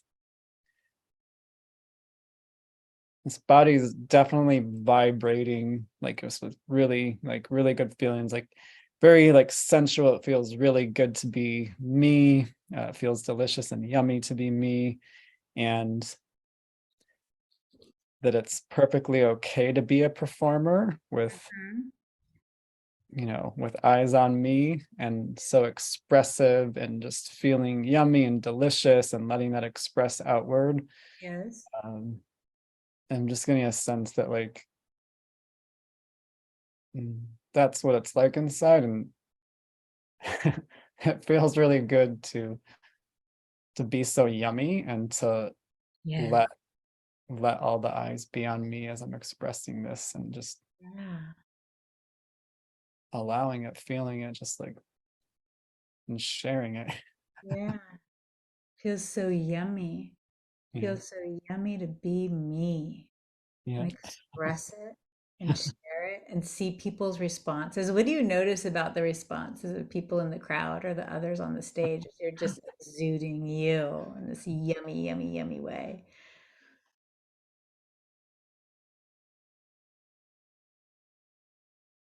What's it?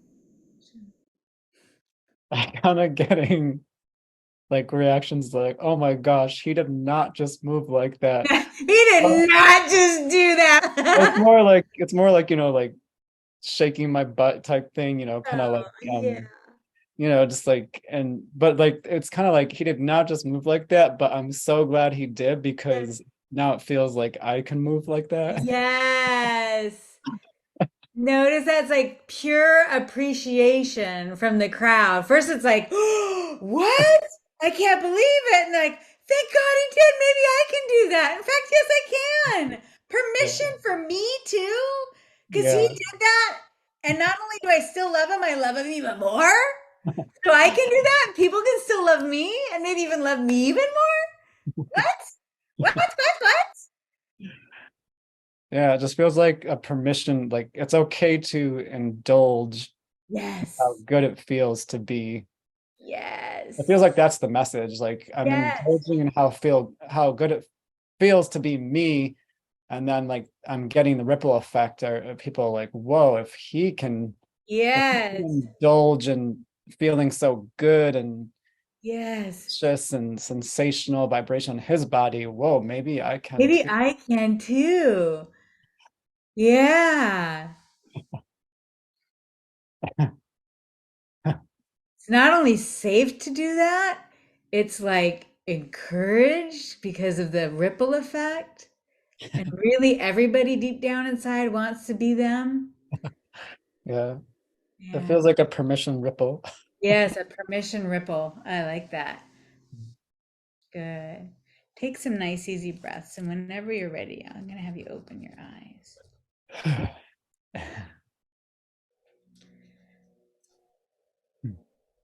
That was a trip and a half. Wow. Oh my gosh. And I just want to say thank you because like I said, and I know you say this all the time that it's much more effective to have someone guiding you Yeah. because I have played with your technique and I have gotten relief on different things, but the way that you guided me, like I literally felt like what felt like this orb of source within me. And Dope. that's why I like just like got so emotional because it was just like I'm here and I just love you. And I realized how much I've been resisting that. Yeah. Thank you. You're definitely an angel on earth. This is the first time I feel like I'm seeing an angel in the physical. The angels are physical. So thank you. Love you so much. And so I'm eager to play more. I love you tremendously and love, love, love. And We're ending at 5:55 by time. course, woo! I Good. Love you. love you. No, no, no, no, no. Well, Bye. well, there you go. That is the episode that I have with Gina Mallison. Wow. I mean, wow, right? Just wow. My life is forever changed. My life is forever changed. And again, I've had 3 calibrations with Gina now, and each and every one have been absolutely fantastic because it's all about embodiment. It's all about getting into the feelings, allowing the feelings to soothe and to feel better. So it continues to be life changing. What did you think of this episode? I'd love to know. I'd love to know. So you can either find my email in the show notes. Again, my information will be below Gina's information in the show notes. So feel free to send me an email and let me know what you thought of this episode. I'd love to know. Again, Gina put forth that incredible free offer, that free offer, which again, you'll find in the show notes. I'm talking about the offer that she mentioned at the end of the interview. So you get to see even more of her method in action, like, more of her method in action. If you are piqued by, if you're curious, if you're loving this technique that she offers. So again, you'll find a link to that free offer in the show notes, along with other information that I have for Gina. So please do not forget about that. If you have found value in this episode, if you have loved it, please feel free to share it. Almost any platform that you are listening to this on or watching this on should have a link where you can, should have the ability to generate a link where you can share this to one of your own social media pages, or like text it to a friend or email it to a friend. So please feel free to share it. Also, you're welcome to subscribe on any of the platforms that you're listening to this to leave a comment depending on the platform. All of those things help tell the different, podcast and video networks that people are getting value in this content. And as people interact with it, usually the platforms push, episodes like this out there more, so more people can find it. So if you want to be a part of helping people find more information like this, more conversations like this, please feel free to, like, subscribe, comment, depending on what the platform allows you to do. Just, feel free, because again, it helps the network see that, people are enjoying this content. So if you do choose to do any of those, thank you so much. Leaving a review is another way. I know if you're on certain podcast platforms, you can leave a review. So that's another helpful thing. So yeah, that is the episode that I have for you today. Thank you so much for listening or watching. And yeah, I hope it's been as beneficial to you as it has been to me. And until next time, this has been another episode of the Restore Yourself podcast.